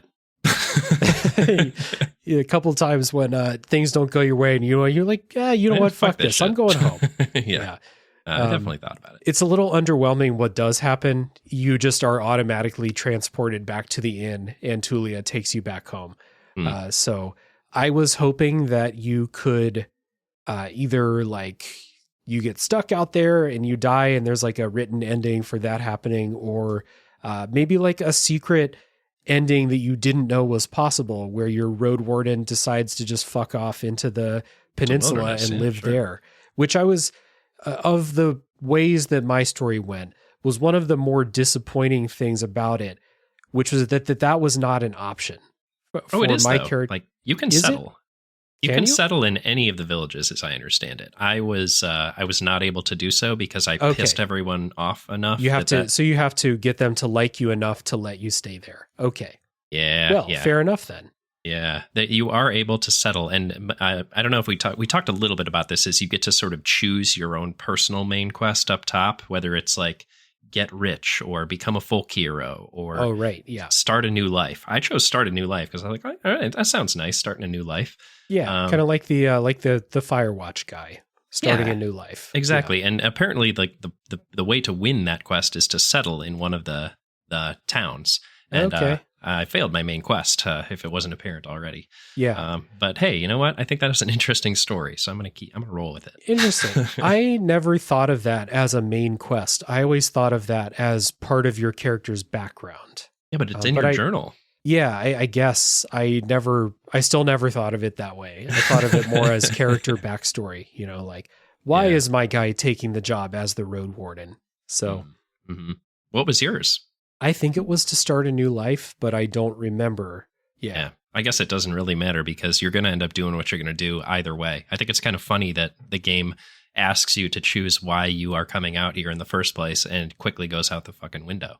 Right. Like that kind of actually tracks perfectly with this game's story. Yeah. So I guess I failed that quest too because I was not presented with any option to stay anywhere. Not that everyone hated me, but apparently nobody loved me that much to let me stay. I would start to get to the point where people liked me, and then I would do something that would piss them off. Yeah. Many examples of that, actually. I think there's only a couple characters that I would say really liked me. One of them was that druid in the cave. I did everything with him, including giving up 2 full health bars worth of blood to the pagan statue in order to cure the plague. Okay, so you went the blood route too. Yeah. Yeah. I did that. I also, so I guess a little backstory for the listeners. One of the towns, Old Pagos, I think that's how it's pronounced, is stricken by a plague when you start off the campaign. And you can cure it, as you find out, by getting a seed from a ancient tree called the Beholder that sits in a swamp. And to do so, you can sacrifice either Pneuma, aka magic, or blood, which contains Pneuma. And since I was a fighter, had no Pneuma, I guess it was blood for me.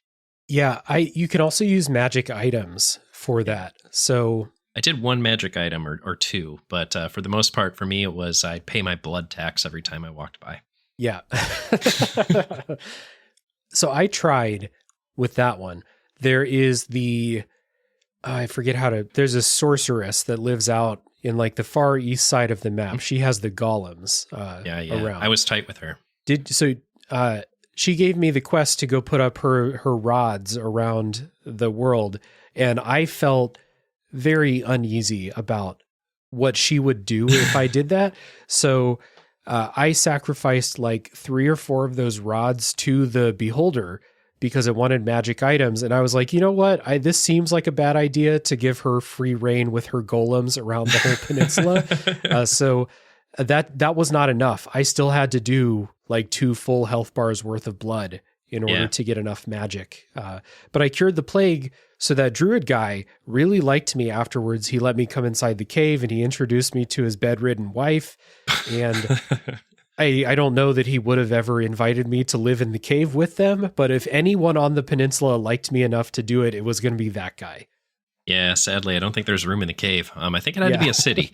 as far as I'm aware. But no, I'm with you there. I actually sacrificed a couple of those rods as well. But no, I planted the rest of them. I said, go for it. Take your golem army and march across the peninsula for the most part. And that so what does she do with that? It nets you some dragon bones for sure. You get like 12 gold, I guess 2 for each of the rods you place. So that was a windfall for me.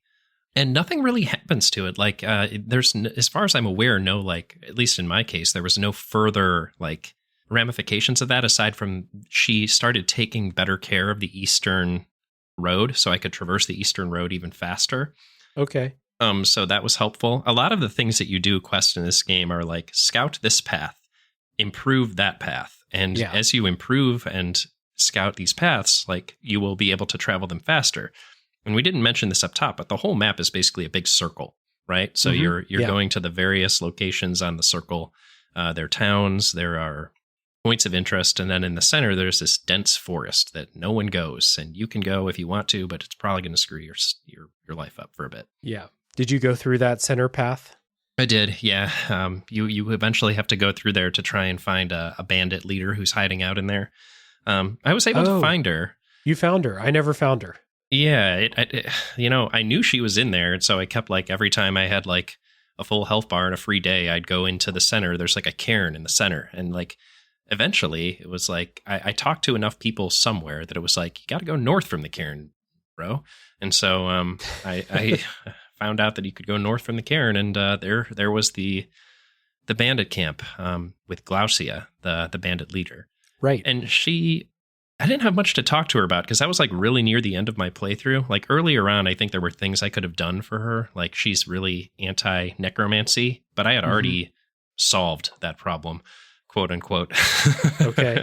I don't know how you dealt with the necromancers, but I was a bit of a hard ass with them. Okay. So, so I never found Glaucia. I figured that there was more in that center path, but I never felt comfortable going through there. And the one time I did actually make it through the entire time, it got really hairy. My guy got really busted up. It was just a bad situation. He you can imagine him limping out of the forest and into the inn that's up at the top right corner, Foggy's Inn up there. So with the necromancers, I got the mayor of Howler's Dell on my side to like round up a posse and go try and take them out. But I tried to stop them from killing everybody. Like I like one last second change of heart where I was like, wait, I can talk them I can talk them down. You tried to talk the bandits out of banditing. Yeah, and then the Arrested Development narrator says, and he could not talk them down. And so the crew from Howler's Dell went in and just stole everything from all the people living in the village. And then they were like, yeah, sucks to suck, loser, and then left me behind. So I lost Howler's Dell because I changed my mind at the last minute, and I didn't solve the necromancy problem because they didn't kill the undead in there. They just stole from the people there. Oh man. So that's the worst of all possible on both worlds. Sides. Yeah. So that played out slightly different for me. I also rounded up enough allies to go take out the undead situation in White Marshes. Yeah. But I had enough people to succeed. So we took out the necromancer there. We imprisoned him. The village of White Marshes henceforth hated my ass completely. Wasn't ever allowed back there again. But when they started stealing stuff, discretion is the better part of valor for my fighter, apparently, because I just said, well, I don't like this, but don't hurt anyone and let's get out of here before, too much bad stuff goes down. Okay. And that turned out, not necessarily morally correct, but certainly kept the bridge I had at Howler's Dell intact, so to speak. Okay. So there must have been a dialogue choice or something. Like when they started stealing stuff, I tried to be like, hey, stop it or I'll, or else. They were like, okay, my scholarly ass will read to you or something. Yeah, exactly. Yeah. I'll write a strongly worded poem about you all or something. So yeah, that went really poorly. And this is like one of many situations where I started to get the sense that not only is my main quest immoral in a way, to basically cause all this commotion and colonize this place, help colonize. Yeah. And you get the sense that, like, yes, the people living there, their lives might be safer from the monsters, but how long is that going to last? Really, like, safety from the monsters and then, like, safety from these colonizers. How long is that going to last? So I got the feeling that, like, fairly early on, that the Roadwarden's job is not a noble one. You might help people along the way, but overall, you are doing harm to this place. Yeah, he's an agent of Empire at the end of the day. And then also, along the way, I hurt a lot of people. So, like, made a lot of people's lives worse through the choices. Like, I was trying to do the right thing in White Marshes, but by, like, trying to talk them out of raising the village and stealing and all of that. But before that, I had gathered a posse, and by the time we got to that point, it was out of my control. I could have not gathered up the posse and tried to solve that a different way. But through the choices I made everyone's life there worse. And it was worse than it already was because they have zombies walking around their town who could turn at any moment, you know? So I think it's interesting what you say about that. And you know, I think I am in the same boat as you. Like I was fairly certain from the jump that, like, my quest, quote unquote, as the Roadwarden was not a noble one. You know, as I said, you're an agent of a large empire that at the end of the day wants this place conquered. It wants it tamed. It wants its riches. Yeah. It wants to exploit the peninsula.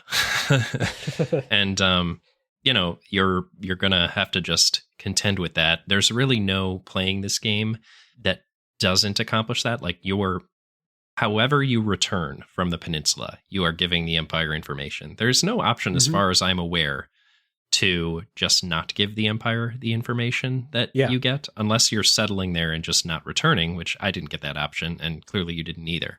Right. That was another slight thing I wished for at the end. I wished for the opportunity to lie to your employers about what you found. Yeah. But you don't even get a choice. You don't get a conversation, a dialogue with anyone there. You go back home and then you get a results screen of how things played out. Yeah. I mean, you do get, well, I don't know if you got this, but I got I got a dialogue choice at some point in there about, like, where to start. Like, where do you think the Empire should go first? Where should Hovlevin send its emissaries to begin with? Yeah, I might have forgotten that. Yeah. So I chose Howlersdell because I knew the mayor was a piece of shit, but I also knew that, like, she wanted that. You know, Ties, the mayor there, who is the stereotypical two-faced mayor, you know, very sweet up front, cordial, and then, like, very treacherous once you realize all the stuff that has gone down in the past and, like, how she conducts her and her guards in her town. It's very much like all's on the up and up by day, but then it has a seedy sort of underbelly situation. Not even, like, in the underworld of the town, but just, like, behind closed doors, people are scared of her. People, you know, she has a gang of thugs at her disposal. Yeah. Did you meet her daughter?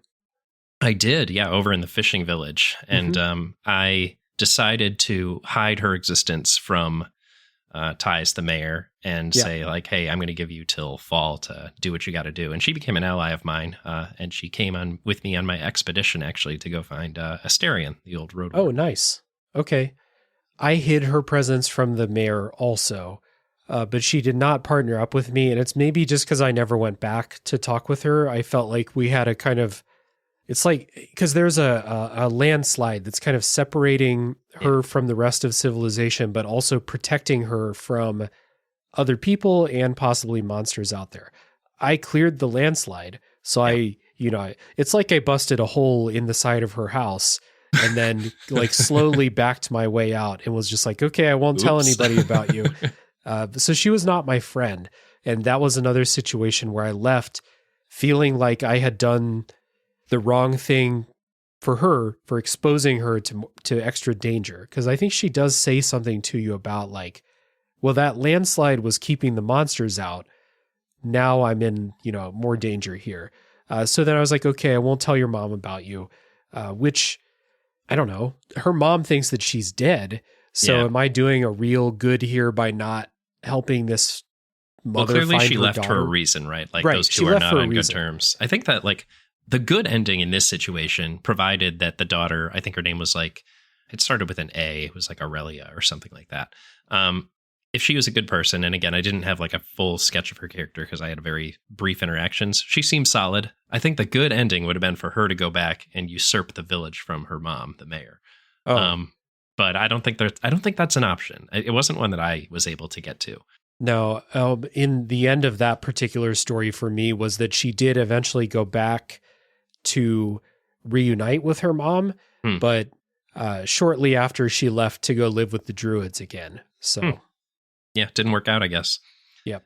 Yeah, it's interesting. I that whole like situation with Howler's Dell, like I think that's definitely like for me that was the area where like I had the most action happening in my playthrough was in and around Howler's Dell and like the Pelt of the North, the first inn that you come across. And then like I guess a third would be Foggy's Lake up north. Yeah. That Foggy's Lake was a solid spot. Foggy, I think, is probably one of my favorite characters in the game. Yeah, just she's like fun. the one-armed badass warrior lady who owns an inn. Very cool character. Yeah. I spent a lot of time on that eastern road, like south of Foggy's, clearing that up. Like I did everything out there. So the Creeks people probably loved you. They did. I was not able to find the hunters that went missing. I found one of them. That was all I was ever able to find. And like I found one, and I think he was dead. Yep, same. The one in the forest. I don't remember exactly where I found them, but yeah, they were dead. So the other two never found them. I assumed that they were in that like middle section of the map, but yeah, the one that I found was in that middle section and okay. Were dead. But yeah, I liked like Creeks is a funny place. It was basically like a hippie commune where there's just a bunch of nude people swimming in a lake and they're just like hanging out. Yeah, they just sort of farm sometimes, hunt sometimes, and nude it up on the reg. But yeah, in my playthrough, like even though I cleared up the whole eastern road and like supposedly reinvigorated their economy, they were the first settlement to wither and die when the Empire came through. Yep, same here. They did not survive at all. And it was interesting because they like the other people around talked about the leadership in Creeks and how it's like they're too young, they're not seasoned, they don't really know what they're doing up there. And I hung out up there a lot because they're next to Foggy's place. And I was like, these people are cool, they're chill. And then everyone else was right. They didn't make it. They didn't know what they were doing. Yeah. Yeah. It turns out Ties did in my playthrough because I told them to go to Howler's Dell first back in Hovleman. She got rich. She was happy. So, yeah. And Old Pagos survived. That area did well because I, cured the plague. What I think we didn't talk about Old Pagos is they also have monks living nearby that like live in a hollowed out mountain that they turned into a library. They super carved cool. a library on the inside of a mountain. Very badass. Yeah, I couldn't do much with them. Every time I went there... You were a scholar. I know, like, I think the first time I went there, they were like really concerned about something else happening on the peninsula. And they were like, don't talk to us. There's bigger things happening or something like that. Oh, man. And then I think I was able to go back later and talk with them, but it was just like a nice conversation and it wasn't related to any quest that I had. And so I left because I don't know about you, but maybe the middle third was busy because I was collecting quests. Yeah. The opening third. The middle third was a struggle. So I spent a lot of those middle days just resting or doing odd jobs around the towns. And then the last third was a rush to try to get stuff done. And there were a lot of like big things that I did not do because I just ran out of time. Interesting. I feel like it was a struggle early on for me, which I think it is. That is a universal aspect of these playthroughs.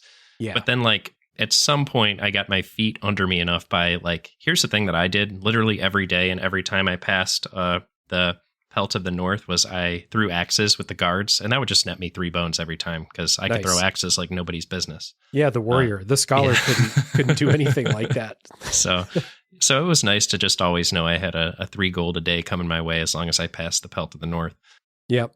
I spent a lot of time, like probably 10 to 15 in-game days just doing stuff on that Eastern Road.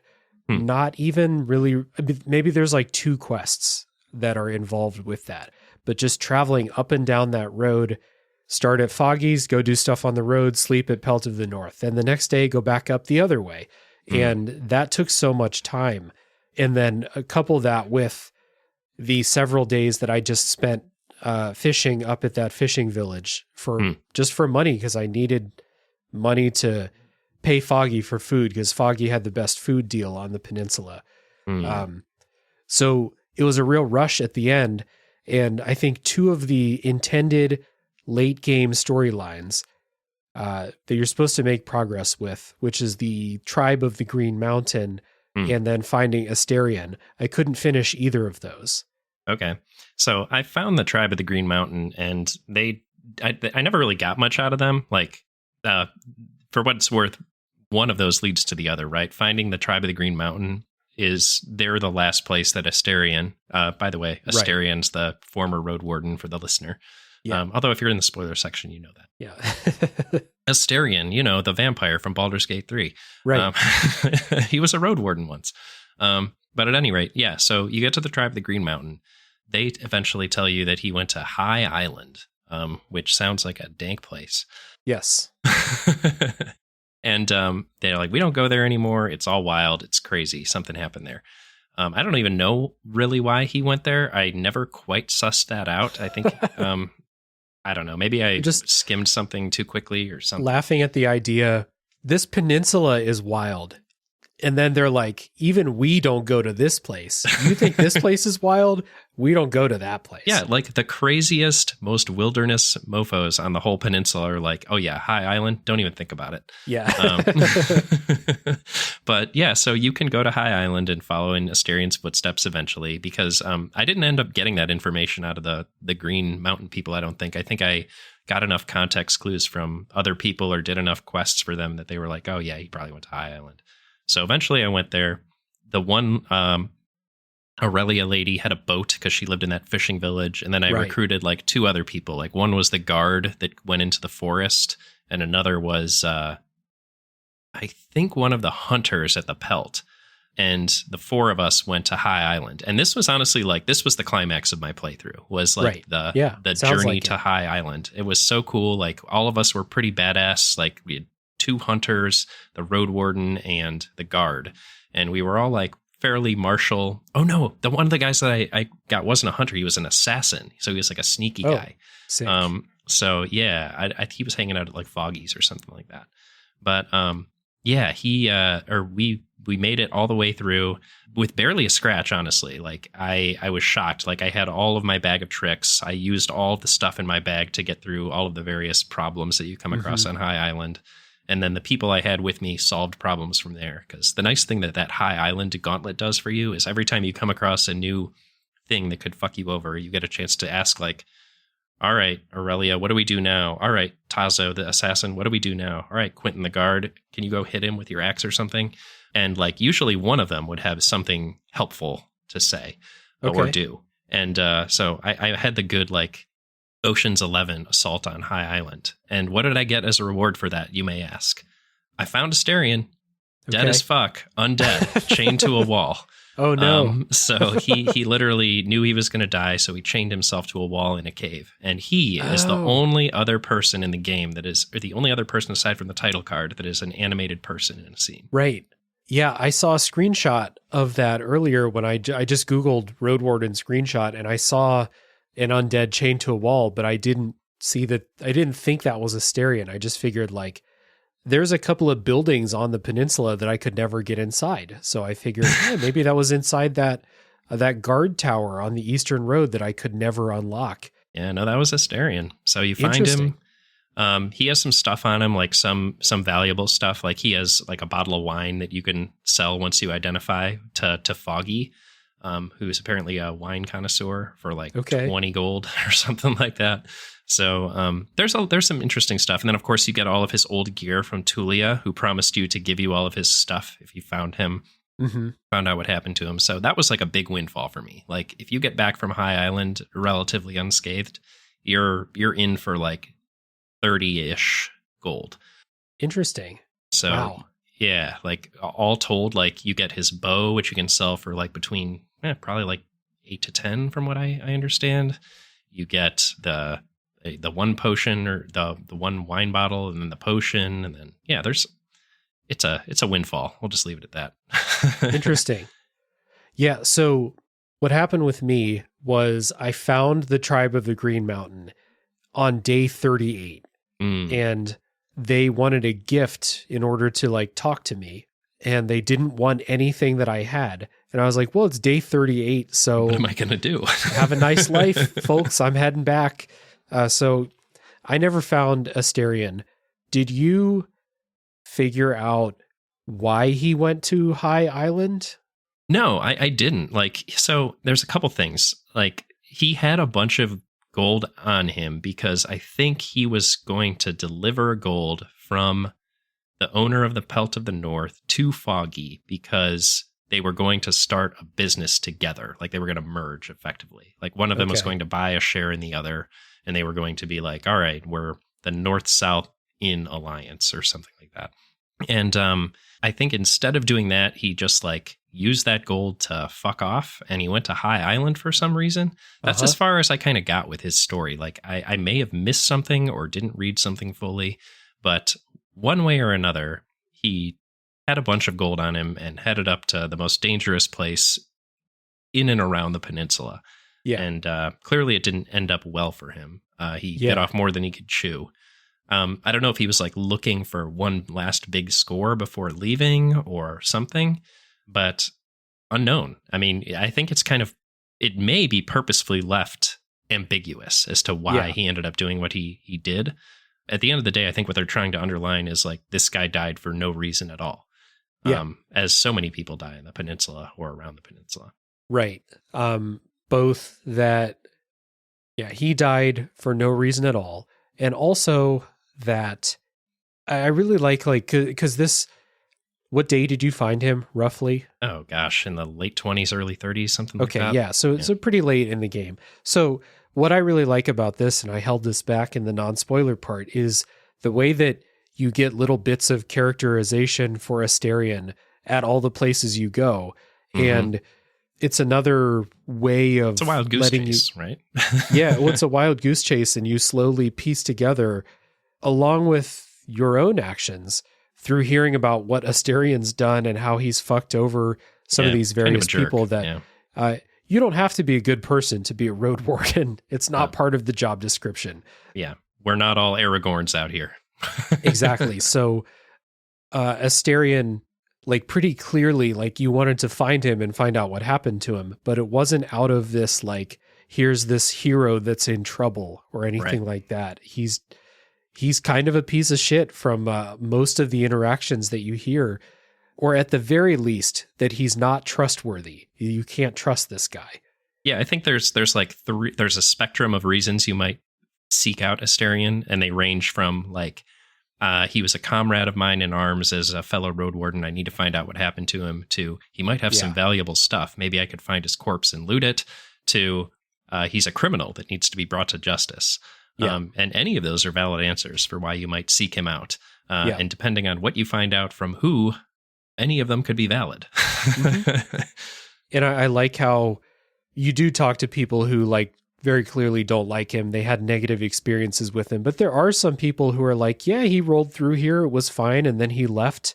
Yeah. Seemed fine to me. He delivered some stuff for me. Seemed like a stand-up guy. You know, and like for some folks on the peninsula, that's what you were too. And for others, you were the guy that led a team of raiders to their village and then let them loot it.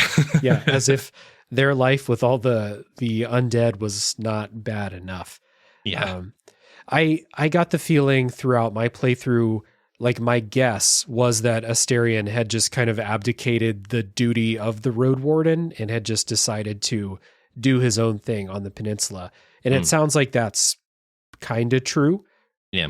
Or at the very least, he was going to get a little something else for himself before heading back. I think that's almost definitely what was going on here, right? Like, yeah.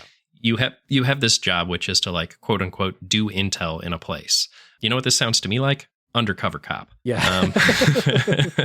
Guess who's most often accused of corruption? So yeah, I don't know. It wouldn't surprise me at all that he was trying to slice off a little bit for himself there. Yeah. I think part of the deal is, like, when you get back, you get paid. But, like, you don't get paid enough to live the rest of your life on or something like that. Like, a Roadwarden is not a super high paying job, but it is a job that a desperate person in your situation could take on and go do. So it's like the bottom rung of the folks that work on an oil rig, perhaps. Like, super dangerous, decent enough pay, but the quality of life sucks. Yeah. And, you know, at least in Roadwardens, you get to talk to someone other than the, 40 people in your oil rig cohort. But, I don't know. I've never worked on an oil rig. Maybe it's a lovely job. Yeah, could be. So, yeah, the quest for Asterion ended unresolved for me. I wonder if there are different endings or if it is just that one set story for him. I would probably guess it's just that one set story. Yeah, I as far as I'm aware, like, I'm not aware of any sort of, like, multiple ending situation for Asterion. Like, as far as I'm aware, like, the conditions you enter the peninsula are static, and Asterion being dead and on High Island is one of them. Okay. Like, I don't think you have any ability to affect that. I don't know how early you can get to High Island and if that changes if you get there on, like, day 15 or something, but I probably will never find out. Yeah, same here. Would be an interesting game to replay, because I feel like I could, like, almost unintentionally end up with a different story here. Different choice here, different choice there, spend more time here, spend less time on the Eastern Road with Foggy and those two dudes that are just chilling in front of her cabin. I agree. Like, I think a second playthrough of this game would definitely be interesting, because, like, now that you do kind of know what's going on behind the scenes, like, maybe you can optimize for, like, the outcome you actually want. And would that affect enough to allow you to accomplish it, or would something else go wrong and it still be a mess? Yeah. Just kind of clicking around on some wikis, it seems like that's the ending for Asterion. Would be kind of cool if you got there, like, on day 5 or something, and, he's there alive and chained up. But I don't want to place too much expectation on a solo developer in a game with this much text, so. There's already a lot of interacting systems and, like, contingencies for various events in this game. Like, yeah, I'll give him a break too. It's and that quest to find Asterion is one of your driving forces for taking you to different corners of the peninsula in the first place. So the fact that it does end up being a wild goose chase is probably good, because it got me to really investigate the tribe of the Green Mountain, because that was the lead. And it took a long time to figure out where they were. So ultimately, it's a nice device to have you keep poking in the corners. And, like, I like how some of those places you go, like on the Eastern Road is one of them. There is a path off to the side that your character just wouldn't have been looking for and thus wouldn't notice until someone tells you, like, here's how you find the tribe of the Green Mountain. Yeah. Yeah. You need to have the insider knowledge. Like, someone needs to have told you that it's there. Yeah. I think there's a lot of, like, flags like that in this game. And, like, normally that type of adventure gamey stuff drives me nuts. Like, when there's a flag that needs to be triggered before you can go down the path. But for some reason it worked in this game. It all feels really earned in this game. Yeah. Yeah. So I think that's something they did something right there with that. Yeah.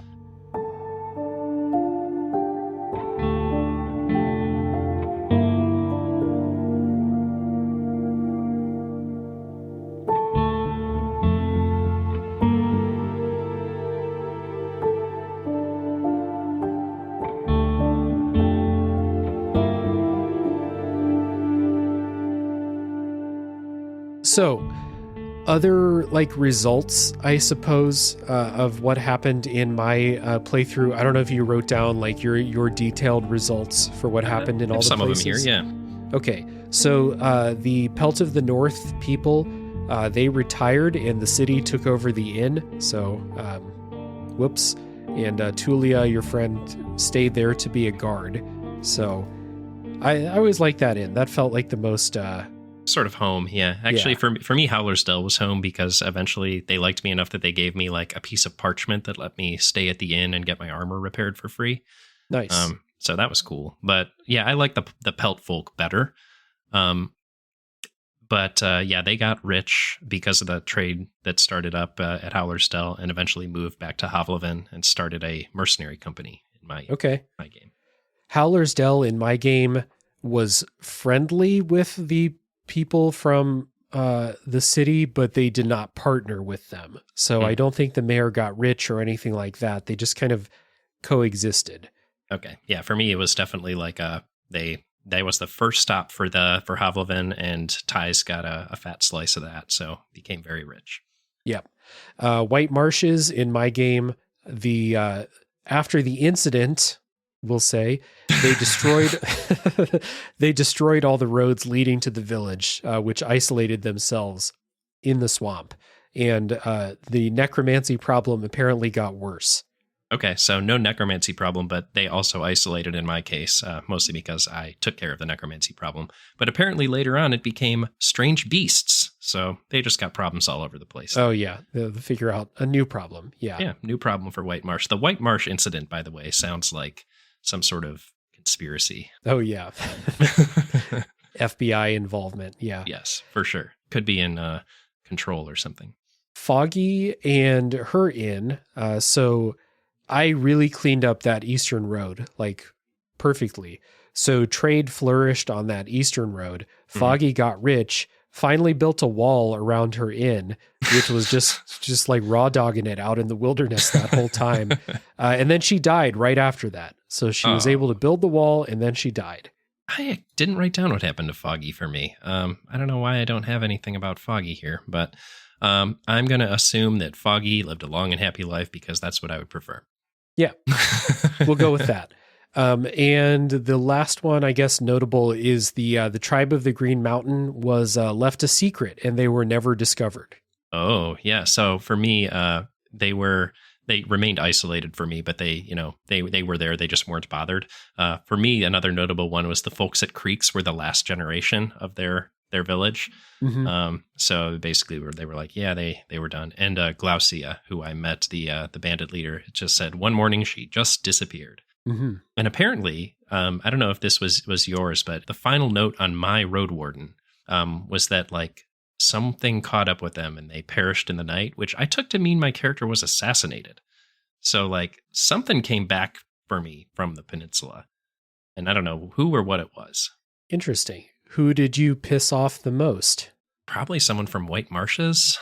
But are they traveling out of the swamp to go assassinate you in the city? I don't know. Yeah, I don't know. That's what I'm wondering. It's like, or maybe a Green Mountain person. It might have been a Green Mountain person because once I went to High Island without their blessing, they would never see me again, or else if I went to their village, I'd be executed. So that makes sense. Yeah, because High Island is like a sacred ground for the village of the Green Mountain people. So yeah, it might have been them. At any rate, I didn't make a lot of friends on the peninsula. Me either. Yeah, sad ending for my character, unfortunately. I got to think that most people are not, like the ratio of people you piss off to people who love you is going to be pretty skewed in the pissed off direction. Oh, yeah. For most people.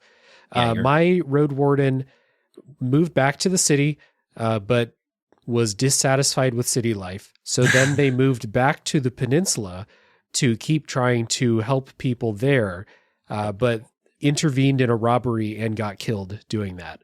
So that sounds about right. My guy's a scholar. He should have minded his own business, apparently.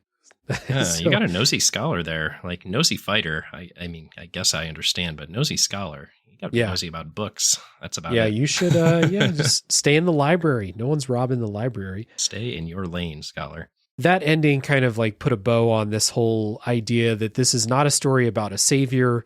You might help some people along the way, but my character did more harm than good overall and then died very unceremoniously at the end.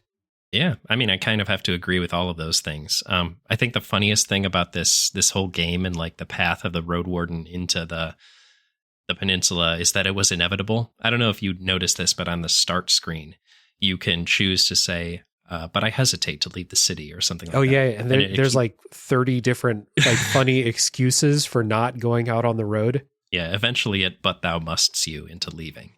Yeah. So, one of those things where the leaving was inevitable, the experience was inevitable, and the sad ending seemingly also inevitable. Yeah. There's probably a way where, like, if you become really good friends with the people in Howler's Dell and you strengthen up that place and they're like good partners with the Empire or whatever, then you could live out your days out there. But I don't know how many different endings there are. There's got to be dozens with just how many ways these quests can go and stuff. We're talking permutations, hundreds, thousands. Oh yeah. But and then just regardless of what you did, you return back to the city. The writer probably wrote a lot of different ways that can end. And then my guy didn't like city life anymore. So he went back to the peninsula and then all the ways that can end. So yeah. Yeah. It's an interesting game. And like you said, like so much contained in this solo dev effort. Really admirable. Yeah. Haven't seen anything quite like it, Yeah. Really interested in what they do next, whether it's one of these really text heavy stories or they clearly have the chops for like mechanical RPG systems too. So they have a follow-up, Windy Meadow. The Windy Meadow, Roadwarden which is tale. another story set in this universe. It's a similar type of game. Different though. As far as I'm aware, like don't go into it expecting Roadwarden 2 is my understanding. Right, exactly. Yeah, but I'm looking for Roadwarden 2 though. Or something else with like this scale and this like style. I don't know. Maybe I'll try Windy Meadow. I trust this developer now in terms of like the world they've built and the interest that they have here. And honestly, like I could go for like a shorter, lighter version of this in a given mood. So maybe I'll check that out. Yeah, for sure. I'm definitely interested. And then, whatever full-size effort they're working on in the future, I hope they made a bunch of money doing Roadwarden so they can put their effort into whatever they want to do next. Amen. This is awesome. I really love this game, and I love how different our playthroughs went. There's very few things that went, maybe there's not even anything that went exactly the same for us. Probably There's not. a couple things that were similar, but you had a somewhat happy resolution to the White Marsh incident. Not me. Mine was fucked in all directions. I know one thing that's going to end up the same. Windy Meadow's on sale right now, spring sale. So I think the one thing that will happen for both of us is going and picking that up right now. Boom. There we go. Okay, cool. Well, this has been a great time, man.